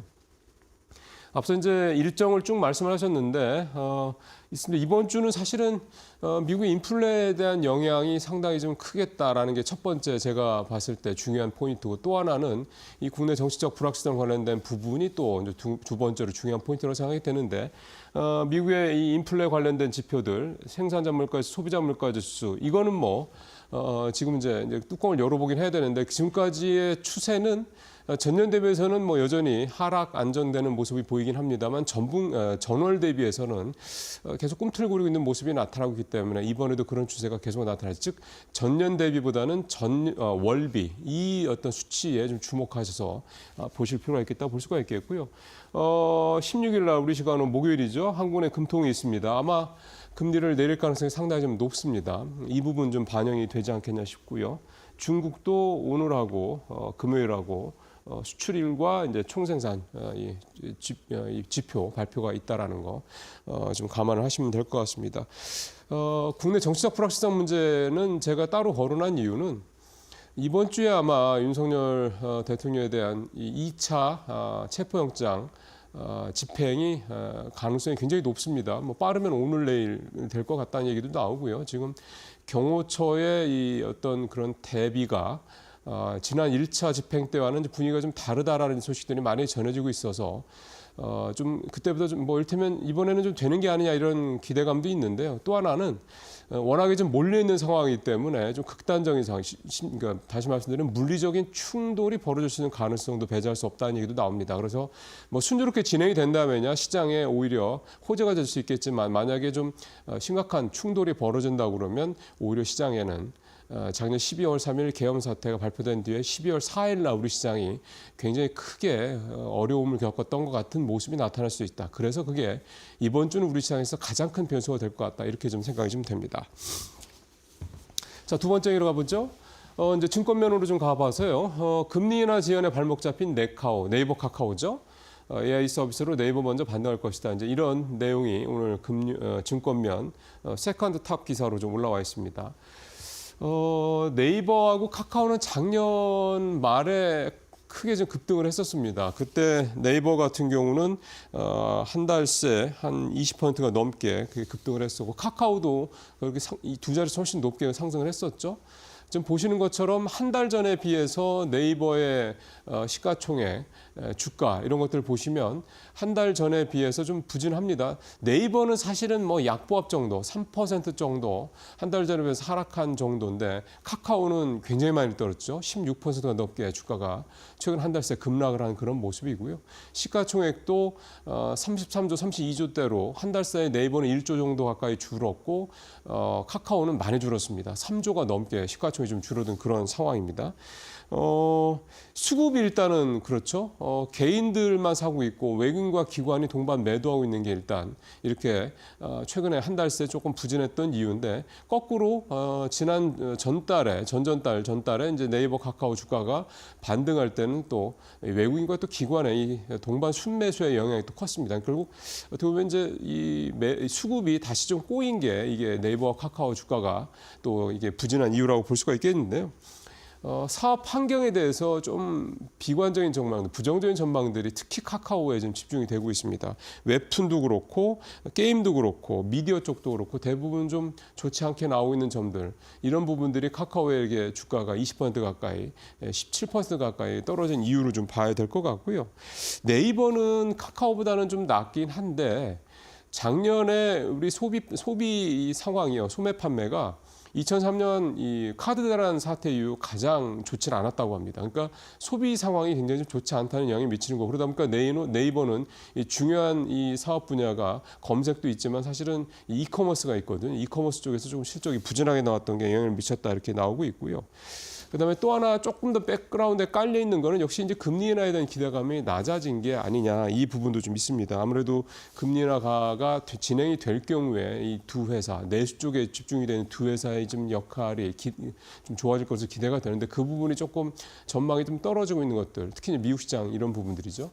이런 것들이 이제 네이버 카카오의 이 업황에 대한 조금 우려되는 전망이 나오고 있는 이유다, 이렇게 좀 볼 수가 있겠습니다. 네이버 카카오는 일단 현재로서는 수급이 직접적인 큰 타격이다 이렇게 보이기 때문에 외국인과 기관의 이 매수세가 돌아오는지 이 여부를 좀 주목하실 필요가 있겠습니다. 자, 엔터주 얘기도 좀 오늘 다루고 있는데요. 엔터주는 사실은 작년 말처럼 앞서 말씀드린 네이버 카카오처럼 작년 말에 후반부에 좀 굉장히 좀 반등을 하는 모습을 보였습니다. 주가 반등폭은 네이버 카카오에 비해서 훨씬 더 컸습니다. 예를 들어서 JYP 엔터 같은 경우는 11월 한 달에만 56%가 뛰었죠. 엄청나게 그때 급등을 했습니다. YG엔터도 25%, SM도 11월 한 달 동안 하면 20% 가까이 급등을 했던 게 12월 달 들어서 특히 이제 계엄 사태 이후에 좀 상당히 투자 심리가 좀 꺾였죠. 다 마이너스를 기록을 했고 1월 달 들어서 조금씩 반등을 하고 있습니다. 지금 표에서 보시는 것처럼 1월 달에 하이브가 11% 가장 상승폭이 크죠. 그다음에 JYP도 플러스 돌아섰고 YG도 뭐 강보합 정도, SM만 12월, 1월 좀 두 달 연속 좀 낙폭이 좀 큰 편입니다. 하이브가 1월 달에 가장 높은 상승률을 보이는 거는 11월 달 상승폭을 보시면 하이브가 제일 많이 오를 만하다 생각이 드시죠. 그때 하이브가 별로 안 올랐습니다. 그런 것들이 지금 반영되고 있다 좀 봐야 될 것 같고요. 업계에서 바라보는 것도 탑픽은 하이브를 찍고 있습니다. 왜냐하면 6월 달에 BTS 완전체가 이제 발동을 하게 되는데 그 사이에 지금 이제 6월 달에 완전체가 되기 전에 이제 개별적으로 계속 이제 전역들을 하고 있지 않습니까? 그래서 이제 이 개별적인 이 멤버들, 멤버 한 사람 한 사람의 이 월드 투어라든가 어떤 음반 발매라든가 이런 것들이 좀 계속해서 나오고 있어서 그런 것들에 대한 기대감. 또 작년에 남들 다 오를 때 좀 덜 올랐던 거에 대한 어떤 그런 부분들, 이런 것들 때문에 하이브가 좀 탑픽으로 좀 꼽히고 있고요. YG엔터도 신인 그룹들이 나오고 특히 블랙핑크가 이번에 다시 복귀를 하는 거, 이제 그룹이 복귀를 하는 거죠. 이것 때문에 하이브하고 YG엔터에 좀 더 주목이 좀 더 되고 있는 그런 모습이 나타나고 있습니다. 자, 마지막으로 이제 펀드와치 이제 살펴봐야 되겠습니다. 지난 한 주간 주요 ETF 상품들, 펀드 상품들 이제 수익률 된 건데요. 아마 충분히 예상하시는 것처럼 지난주는 완전히 반도체 한 주였습니다. 반도체 삼성전자도 그렇고 특히 이제 SK하이닉스가 주가가 굉장히 많이 올랐습니다. SK하이닉스가 20% 가까이 좀 올랐던 거, 19.88%나 지난주 또 올랐거든요. 삼성전자도 5%가 넘게 올랐고요. 그러니까 이 두 대형 종목들이 오르니 당연히 지수도 많이 올랐지만 이 관련된 이 두 종목을 담고 있는 ETF 상품들 주가도 굉장히 좀 많이 올랐습니다. 표가 좀 나오겠습니다만 지금 1등이 타이거 반도체 탑 10 레버리지 ETF인데 이게 무려 일주일 동안 29%나 급등을 했습니다. 레버리지라는 게 이제 두 배니까 두 배를 추정하는 거니까 그거를 감안했을 경우에도 지난 한 주 동안 10%가 훨씬 넘게 올랐다는 얘기가 되는 거니까 굉장히 좀 많이 올랐죠. 이게 수익률 1위를 차지했고 삼성자산운용의 코덱스 반도체 레버리지도 28%, 신한자산운용의 반도체 소부장 종목 18%.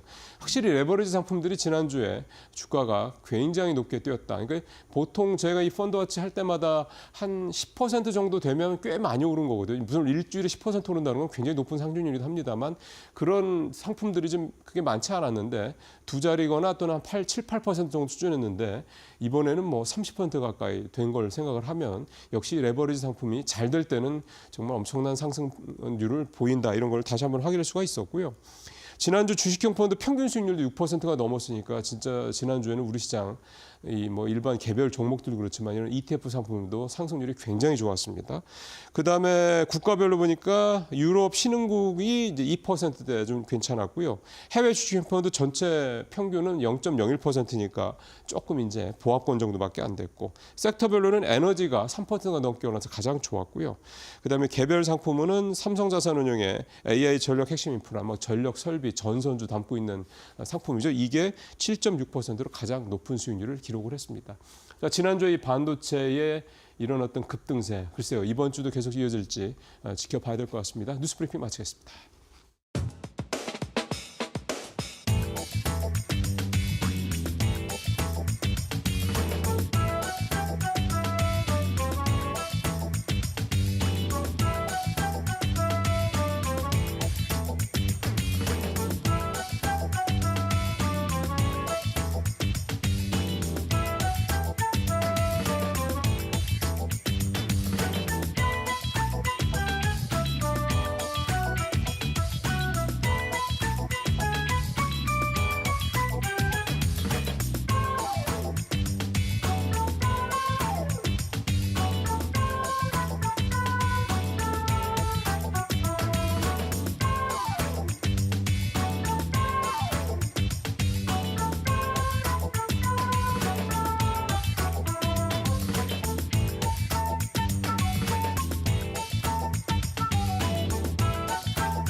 네, 월요일 날에는 마켓 비하인드 시간에 김영재 유진투자증권 이사님 모시고 얘기 나눠보고 있습니다. 자, 이사님 어서 오십시오. 네, 안녕하십니까. 일단 주간 증시를 한번 좀 전망을 해봐야 될 텐데 일단 지난주는 확실히 우리 시장은 좀 아까 코스피도 3%대, 네. 코스닥도 근 2%대 오른 네. 걸 반면에 뉴욕 시장은 글쎄 좀 이제 조정 들어가나 싶은 생각이 자꾸 들게끔 이렇게 좀 주춤하대요. 떨어질 때 확 떨어지고 올라가더라도 보합권 수준이 그렇더라고요. 네, 그렇습니다. 사실 국내 증시가 지금 표면적으로는 상당히 강한데 그 원인에는 아무래도 이제 뉴욕 증시가 이제 금요일 날 많이 떨어졌기 때문에 아무래도 이제 우리는 그 여파를 받지 않았다. 그렇죠. 뭐 그럴 그런 수도 것도 있죠. 있죠. 예. 그래서 그게 오늘 정도쯤에는 뭐 반영될 수도 있기 때문에 뭐 아직까지는 그렇게 뭐 너무 좋다 이렇게 말할 수는 없겠지만 그런 것 그래도 표면적으로 봤을 때는 국내 증시가 상당히 지금 좋습니다. 지금 네. 올해 지난주에도 말씀하신 그 정도로 올랐기 때문에 올해 코스피가 지금 4.8% 그리고 이제 코스닥은 5.9% 상승함으로 인해서 올 들어서요. 네네 뭐 이제 거의 이제는 한 일주일 좀 넘었으니까 거의 한 뭐 7거래일 정도 지난 건데 상당히 지금 최상위권을 기록하고 있다. 지난주 아무래도 외국인이 또 증시를 견인했었다고 볼 수 있는데 맞습니다. 양시장에서 이제 코스피를 더 많이 사고 코스닥은 조금 매도를 했는데 그래도 합쳐서 이제 1조 원이 넘는 순매수를 보였다. 그리고 이제 지난주에 하루 평균 거래 대금이 지금 17조 지금 3천억 원을 기록을 했는데요. 아 이제 거래도 좀 늘었네요. 네, 이제. 그렇습니다. 예. 지금 사실 제가 이제 카운트를 월별로 좀 해보니까 9월 달부터는 이제 16조, 15조 이렇게 왔다 갔다 하다가 드디어 이제 지금 1월 달 평균적으로는 한 16조 후반대인데 근데 이제 지난주만 따지고 보면은 한 17조 3천억 원을 기록을 했다. 그래서 계속 늘고 있네요. 네, 예. 거래가 살아나는 모습을 보여주고 있기 때문에 1월 추가 상승 기대감을 가질 수 있는 뭐 그런 시기다라고 볼 수 있습니다. 예. 근데 이제 지난 금요일 밤에 발표된 12월 미국 고용이 상당히 지금 너무 예상보다 잘 나왔는데 비농업 고용이 지금 25만 6천 명 증가하면서 예상치인 15만 5천 명을 초과 달성했고 또 예. 실업률 4.1% 나왔는데 예상치는 물론 직전월이었던 4.2%보다도 더 떨어졌죠. 낮아졌기 때문에 예. 미국의 경기가 지금 매우 좋다라고 볼 수밖에 없는 상황입니다. 결국 고용의 호조가 진행되면서 미국 연준의 금리가 인하될 확률은 더 낮아지면서 그렇죠. 동결 확률이 높아졌는데요. 그렇죠. 지금 미국 그 3대 증시가 1%대 하락했고 미국 10년물 국채금리는 지금 4.79%까지 상승했고 예. 또 달러 인덱스도 109.5 네. 그리고 동결 확률이 이제 90% 이상 상승한 거는 거의 크게 변함이 없는 건데 문제는 다음 인하 시기를 예측하는 그런 페드워치의 그 구간이 지금 6월 달이라고 보는 것이 맞는 것 같습니다. 확률적으로는 6월 달에 지금 추가로 인하를 할 것이다라고 네. 형성되어 있었습니다. 그리고 고용지표 발표 직후에 지금 뱅크 오브 아메리카에서는 이제 더 이상의 연준의 금리 인하는 예상하지 않는다라고 이렇게 얘기를 했고요. 또 네. 미셸 보먼 연준 이사가 추가 금리 인하에 반대한다는 입장을 표명하기로 했는데요. 결국 이제 비관적 전망이 조금 확산되고 있다는 점도 향후 증시에는 좀 부정적이지 않을까 보고 있습니다. 결국 국내 증시 역시 미국 고용지표 예. 호조에 따른 달러 강세, 미국 증시 하락 영향을 이번 주에는 좀 받지 않겠느냐라고 초반까지는 그래도 받을 것 같다고 저는 결론을 내리겠습니다. 근데 이게 고용 지표가 이게 일시적으로 봐야 되는 겁니까? 아니면 이게 정말 굉장히 계속 좋게 간다라고 봐야 될까요? 이게 생각했던 것보다 너무 많이 나와서. 사실 이것을 저도 이게 헷갈리는 좀 이게 판단을 내기 좀 어려운 것이 사실 작년 한 하반기 정도만 해도 실업률이 더 높아지면서 글쎄요. 샤메 없심이 나올 정도로 그러니까요. 상당히 위험했다라고 보는데 예. 오히려 그거를 역으로 지금은 고용이 더 좋아지고 있는데 근데 이제 문제는 트럼프 대통령이 당선이 되면 아무래도 이제 이민자 정책이 조금 그렇죠, 더 강화될 그렇죠. 가능성이 네, 있는데 맞아요. 네. 결국 이렇다면은 신규 노동의 공급이 줄어들 수 있는 그런 여지가 좀 있습니다. 그렇다고 본다면 실업률이 높아지는 것보다는 오히려 낮아질 수 있는 개연성은 좀 기대감이 또 있어서 지금 고용을 조금 더 네. 제가 볼 때는 그 앞당겨서 이제 수출도 이제 트럼프 관세 정책 때문에 미리 앞당겨서 막 하듯이 지금 고용도 약간 조금 앞당겨서 좀 예상보다는 좀 앞당기지 않았나 네. 이런 생각도 할 수 있겠고요. 결국 지금 추세를 좀 살펴봐야 되겠지만 일단 하락 네. 실업률이 낮아지는 추세로 조금 진입하는 것 같아서 금리에 대한 어떤 기대감, 하락 기대감은 지금 조금 더 옅어졌다라고 볼 수밖에 없을 것 그러게요. 같습니다. 네. 예. 이번 주에 그래서 인플레 주다라고 앞서 네. 정다인 앵커도 얘기를 하시던데 네. CPI, PPI 계속 발표가 되잖아요. 네, 그렇습니다. 이게 네. 걱정스럽네요, 그러면.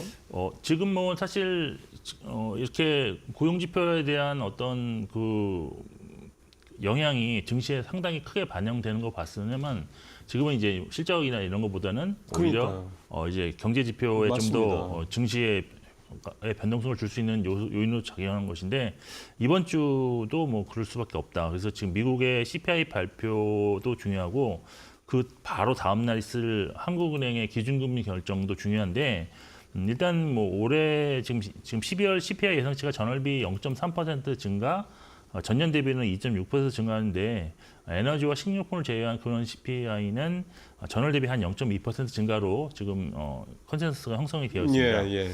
근데 지난 11월 수치 발표 때도 상당히 부합하는 그런 모습이 나오자 12월 달에 이제 미국 증시 상승을 좀 견인한 그런 적이 있었는데 네. 이번에도 거의 비슷한 현상이 나타나는데 만일 시장 예상치를 부합하지 못할 경우에는 추가적인 하락도 염두에 좀 두실 필요가 있지 않겠느냐. 네. 지금 반대로 어떤 반등의 계기도 여기서 마련될 수 있기 때문에 아직은 섣불리 예측하기는 좀 어렵다라고 볼 수가 있겠습니다. 그리고 지금 16일에 있을 금통위가 예전보다 지금 예측 난이도가 매우 높아졌다라고 저는 개인적으로 생각을 하고 있는데 난이도가 높아졌다. 네, 예측이 이제 어떻게 했냐면 지난 주 금요일까지만 해도 금리를 내린다는 금리를 인하하는 전망이 좀 우위였는데요. 네. 근데 이제 미국의 12월 고용 지표 결과를 확인한 이후의 의견이 과연 인하를 할 것이라는 의견이 지속될 것이냐는 저는 이제 물음표가 좀 바뀔 수가 있겠느냐.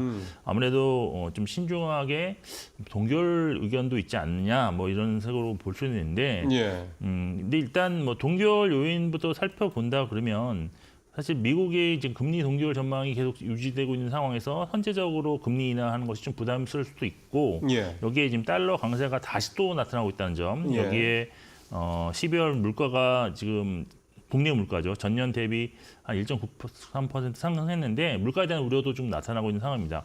근데 인하 요인은 뭐 확실하죠. 소비 경기가 최악인데 또 12월 달에 항공기가 또 사고가 나면서 경기가 더 얼어붙어 버렸고 네. 탄핵 정국이 지속되면서 성장 하락 압력이 지속되고 있고 또 최근에 이제 또 신동아 건설 법정관리 신청 역시도 맞아요. 금리나 요인으로 좀 작용할 그렇죠. 수 있을 것으로 보고 있습니다. 그렇죠. 네. 근데 이제 확실한 것은 1월이 만일 동결이 되더라도 2월에는 인하할 수밖에 없다라는 것과 2분기에도 추가적인 1회 정도 인하는 여전히 가능성이 있다라는 점인데 한국은행 금리 결정이 어떠한 코멘트가 나온지도 이번에는 좀 주목하실 필요가 있을 것 같습니다. 예. 이번 주가 이제 트럼프 취임 이전에 이제 마지막 거래되는 증시인데요.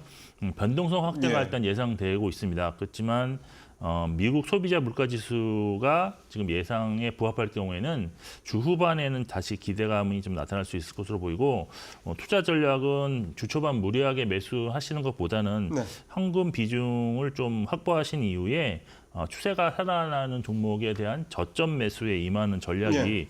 좀 좋지 않나라고 개인적으로 판단하고 있습니다. 예. 참 이번 주도 만만치 않은 그런 상황이 예상이 되는 그런 시장이라고 볼 수가 있겠습니다. 자, 그다음에 이제 국민연금이 이제 매달 보면 초에 이렇게 좀 조정이 좀 나오는 네. 것들이 기사화도 되고 그러거든요. 네, 맞습니다. 이번에도 나왔는데 이사님 보시기에는 어떤 특징이 좀 보이시던가요? 특징적으로 본다 그러면은 사실 뭐 지난 4분기 때 매매했던 종목 중에서 이제 1% 이상 지분이 변동된 종목들 그러니까요. 이런 것들을 좀 주목하실 필요가 있는데 주로 보니까 업종으로 보면 유통과 게임주에서 이제 1% 이상 좀 많은 종목들을 매수를 한 것 같고 네. 또 이제 바이오 화장품은 이제 비중을 좀 축소하는 그런 면이 그렇죠. 있는데 예. 근데 저는 개인적으로 이 종목들을 그러면 이제 첫 번째 지분 신고를 언제 했나 개인적으로 쭉 이렇게 한번 시계를 살펴봤더니 상당히 오래 전에 그리고 주가가 낮을 때 5% 지분 신고를 한 이후에 최근에 이제 계속 매매를 하시다가 지분을 축소하는 그런 공시를 했다는 점에서는 상당히 이것은 뭐 차익 실현 개념으로 좀 받아들이는 게 좋지 네. 않겠느냐라고 보십니다.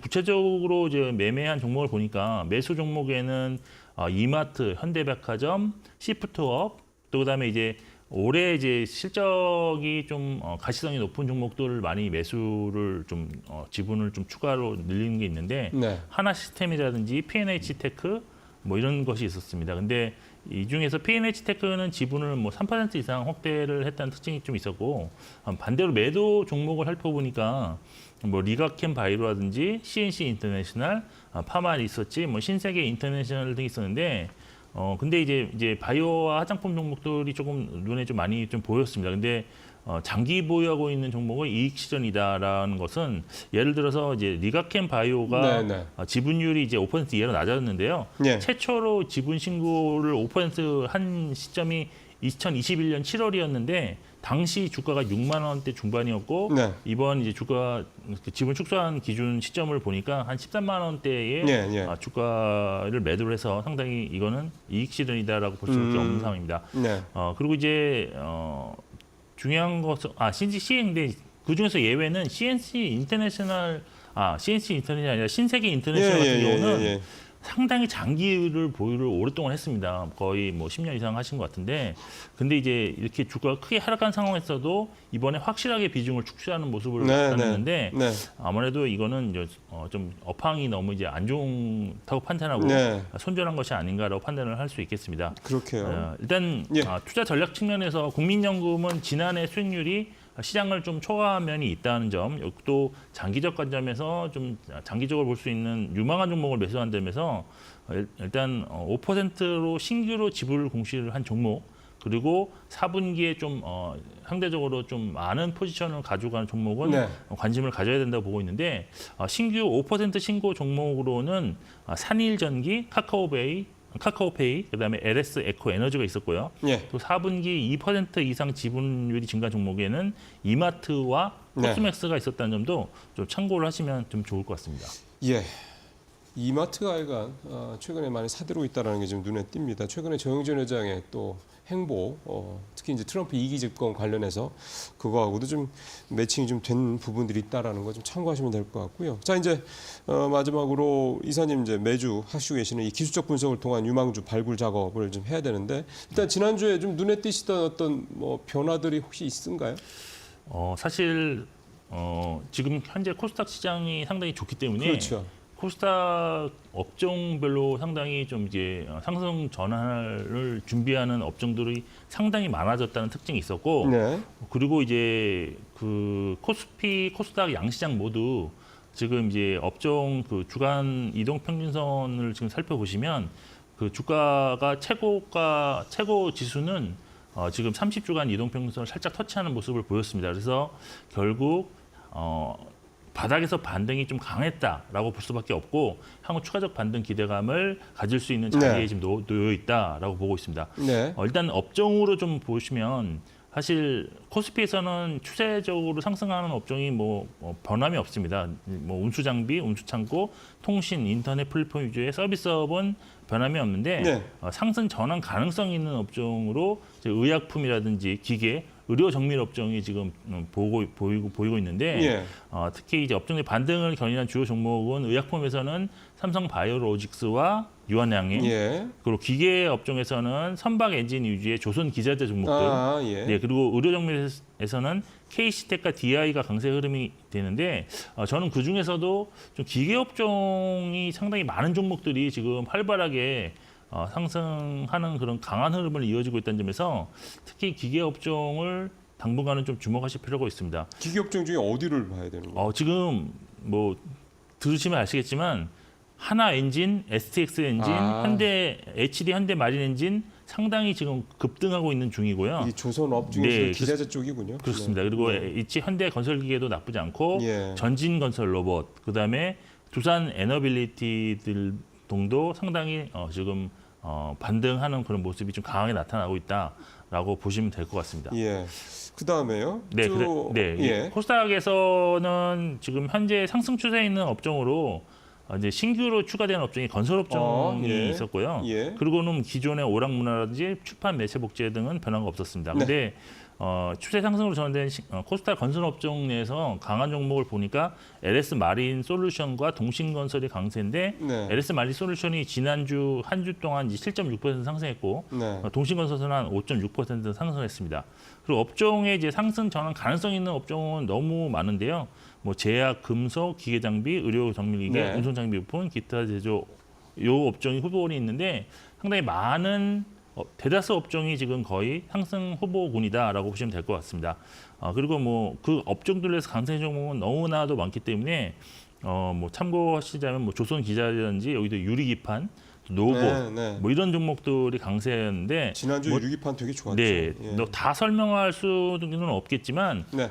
개인적으로 이제 조선 기자재 종목들 추세 전환을 초기에 발견하지 못했던 점이 좀 아쉽다고 말씀드릴 수 있겠고요. 네. 그리고 추세 전환 가능성이 있는 종목들 중에서 유진테크와 ST팜 정도는 관심 종목에 좀 편입시켜서 매수 시점을 한번 노릴만 하다고 개인적으로 판단하고 있습니다. 예, ST팜 바이오 쪽에서 그다음에 그다음에 기계 쪽에서는 유진테크. 네. 이게 이 반도체 또 반도체 전공정이죠. 장비주기도 네, 하잖아요. 네. 이게 만약에 뜬다 그러면 또 반도체 후공정이 지금은 대세인데 이제 전공정까지 또 좀 그 훈풍이 좀 이어질 수도 있겠다 이렇게 볼 수가 있겠습니다. 자, 그다음에 매주 우리가 보고 있습니다만 시총 50위권 종목 중에서 이제 기술적으로 좀 눈여겨볼 만한 종목들도 한번 보죠.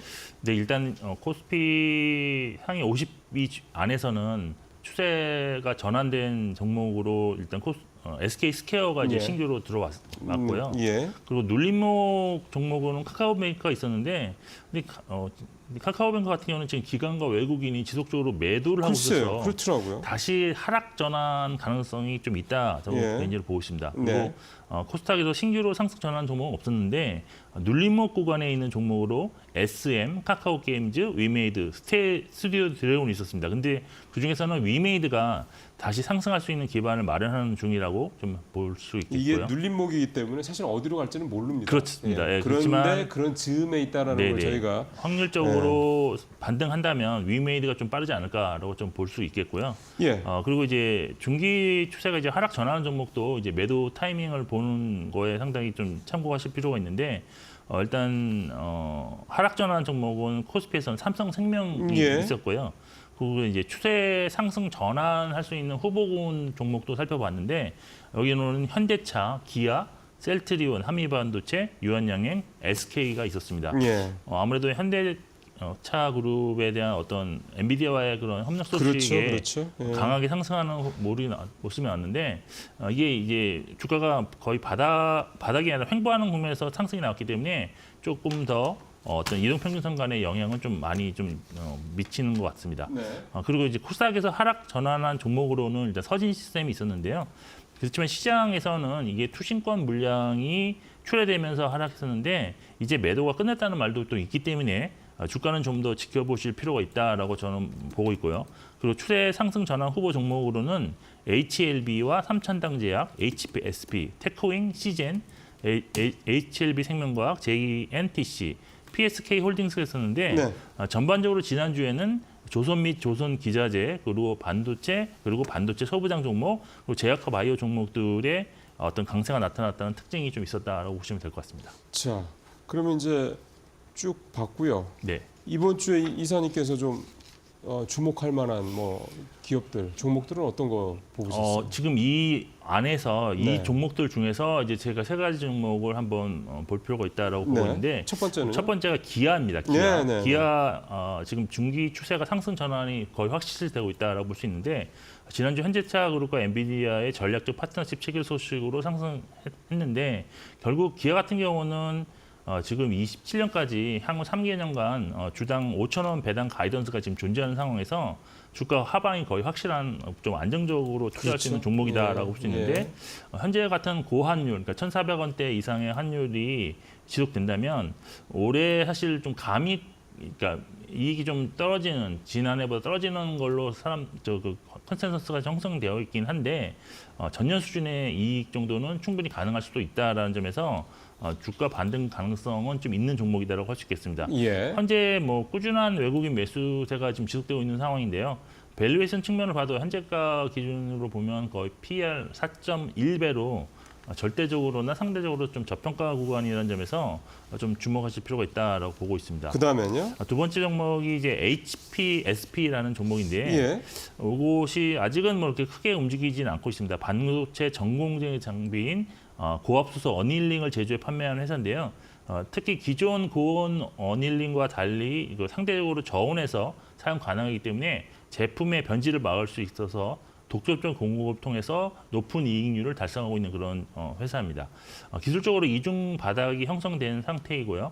또 반등이 나타날 수 있는 그런 자리인데 그동안 다소 좀 부진했던 실적이 3분기를 기점으로 일단 턴 어라운드를 하면서 다가오는 4분기 실적에서는 분기에 뭐 최대 실적 갱신 가능성이 전망되고 있는 그런 종목이다라고 보시면 될 것 같습니다. 예. 그리고 이제 마지막 세 번째 종목이 테크윙인데요. 테크윙 같은 경우는 반도체 테스트 핸들러 검사 장비 제조업체인데 특히 메모리 분야에서 핸들러 그 글로벌 시장 점유율 70%를 달성하고 있어서 글로벌 1위 기업이고요. 비메모리 메모리 시장에도 진입해서 점유율을 약 5% 정도로 기록하고 있습니다. 기술적 분석상으로 보면 일단 12월 저점을 기록한 이후 주가는 무려 지금 78% 단기에 급등한 어이구야, 상황인데요. 많이 올랐네요. 네. 그럼에도 불구하고 아직 이게 추세가 전환되지 않은 것은 그만큼 상승이 엄청 컸기 때문입니다. 그 지난 하반기에. 네. 그런데 이제 향후 이제 HBM용 그 신규 테스트 장비인 큐브 프로버 개발에 성공해서 지금 고객사의 테스트 중으로 알려져 있는데요. 성공 가능성이 매우 높다고 지금 보고 있기 때문에 향후 매출 성장이 기대되고 있고 컨센서스 상으로만 보면 올해 예상 영업이익이 전년 대비 무려 7배 이상 증가한 2천억 원 이상으로 지금 형성되어 있는 그런 종목입니다. 네. 최근 기관 및 외국인이 지금 공격적으로 순매수하고 있는 상황인데요. 눌림목에서 신규 매수가 좀 유효한 종목으로 저는 개인적으로 판단을 하고 있습니다. 너무 많이 오른 거 아니에요? 78%. 근데 이게 예, 위에서 올랐습니다. 너무 많이 떨어졌기 때문에 네. 네, 아무래도 지금 올해 매출이라든지 그 이익에 대한 기대감이 상당히 지금 더 확실시되고 있는 상황이기 때문에 기관과 외국인들이 공격적으로 지금 매수를 하고 있어서 그만큼 반등이 좀 세게 나왔다라고 보시면 될 것 같습니다. 예. 그러면 지금 기아, HPSP, 테크인 세 종목 말씀하셨고, 그러니까 보니까 이제 이 자동차 쪽이 최근에 특히 트럼프 당선 이후에 좀 부진하다가 최근 들어 다시 반등하는 모습을 보이고 있는 거. 그다음에 현대차가 최근에 미국에 뭐 현대제철을 뭐 미국에 짓는다는 얘기도 나왔고, 엔비디아랑 또 제휴한다는 얘기도 나오고 이런 것들이 또 좀 모멘텀이 좀 되고 있는 게 아닌가 생각이 좀 드는군요. 네, 오늘 여기서 좀 이사님이랑 마무리를 좀 하도록 하겠습니다. 이사님 말씀 잘 들었습니다. 네, 이번 주가 지난 2주 가까이 이제 새해 들어서 장이 좀 강하게 우리 시장이 좀 반등해 온 거에 뭔가 분기점이 되는 주가 아닐까 싶습니다. 일단 이번 주 상당히 좀 지난주보다는 조금 더 차분한 마음으로 이번 주 시장을 냉정하게 좀 보셔야 될 필요가 있을 것 같네요. 네, 잠시 후에 마켓너 1부에서 자세한 투자 전략 한번 짜보도록 하겠습니다. 잠시 후에 뵙겠습니다.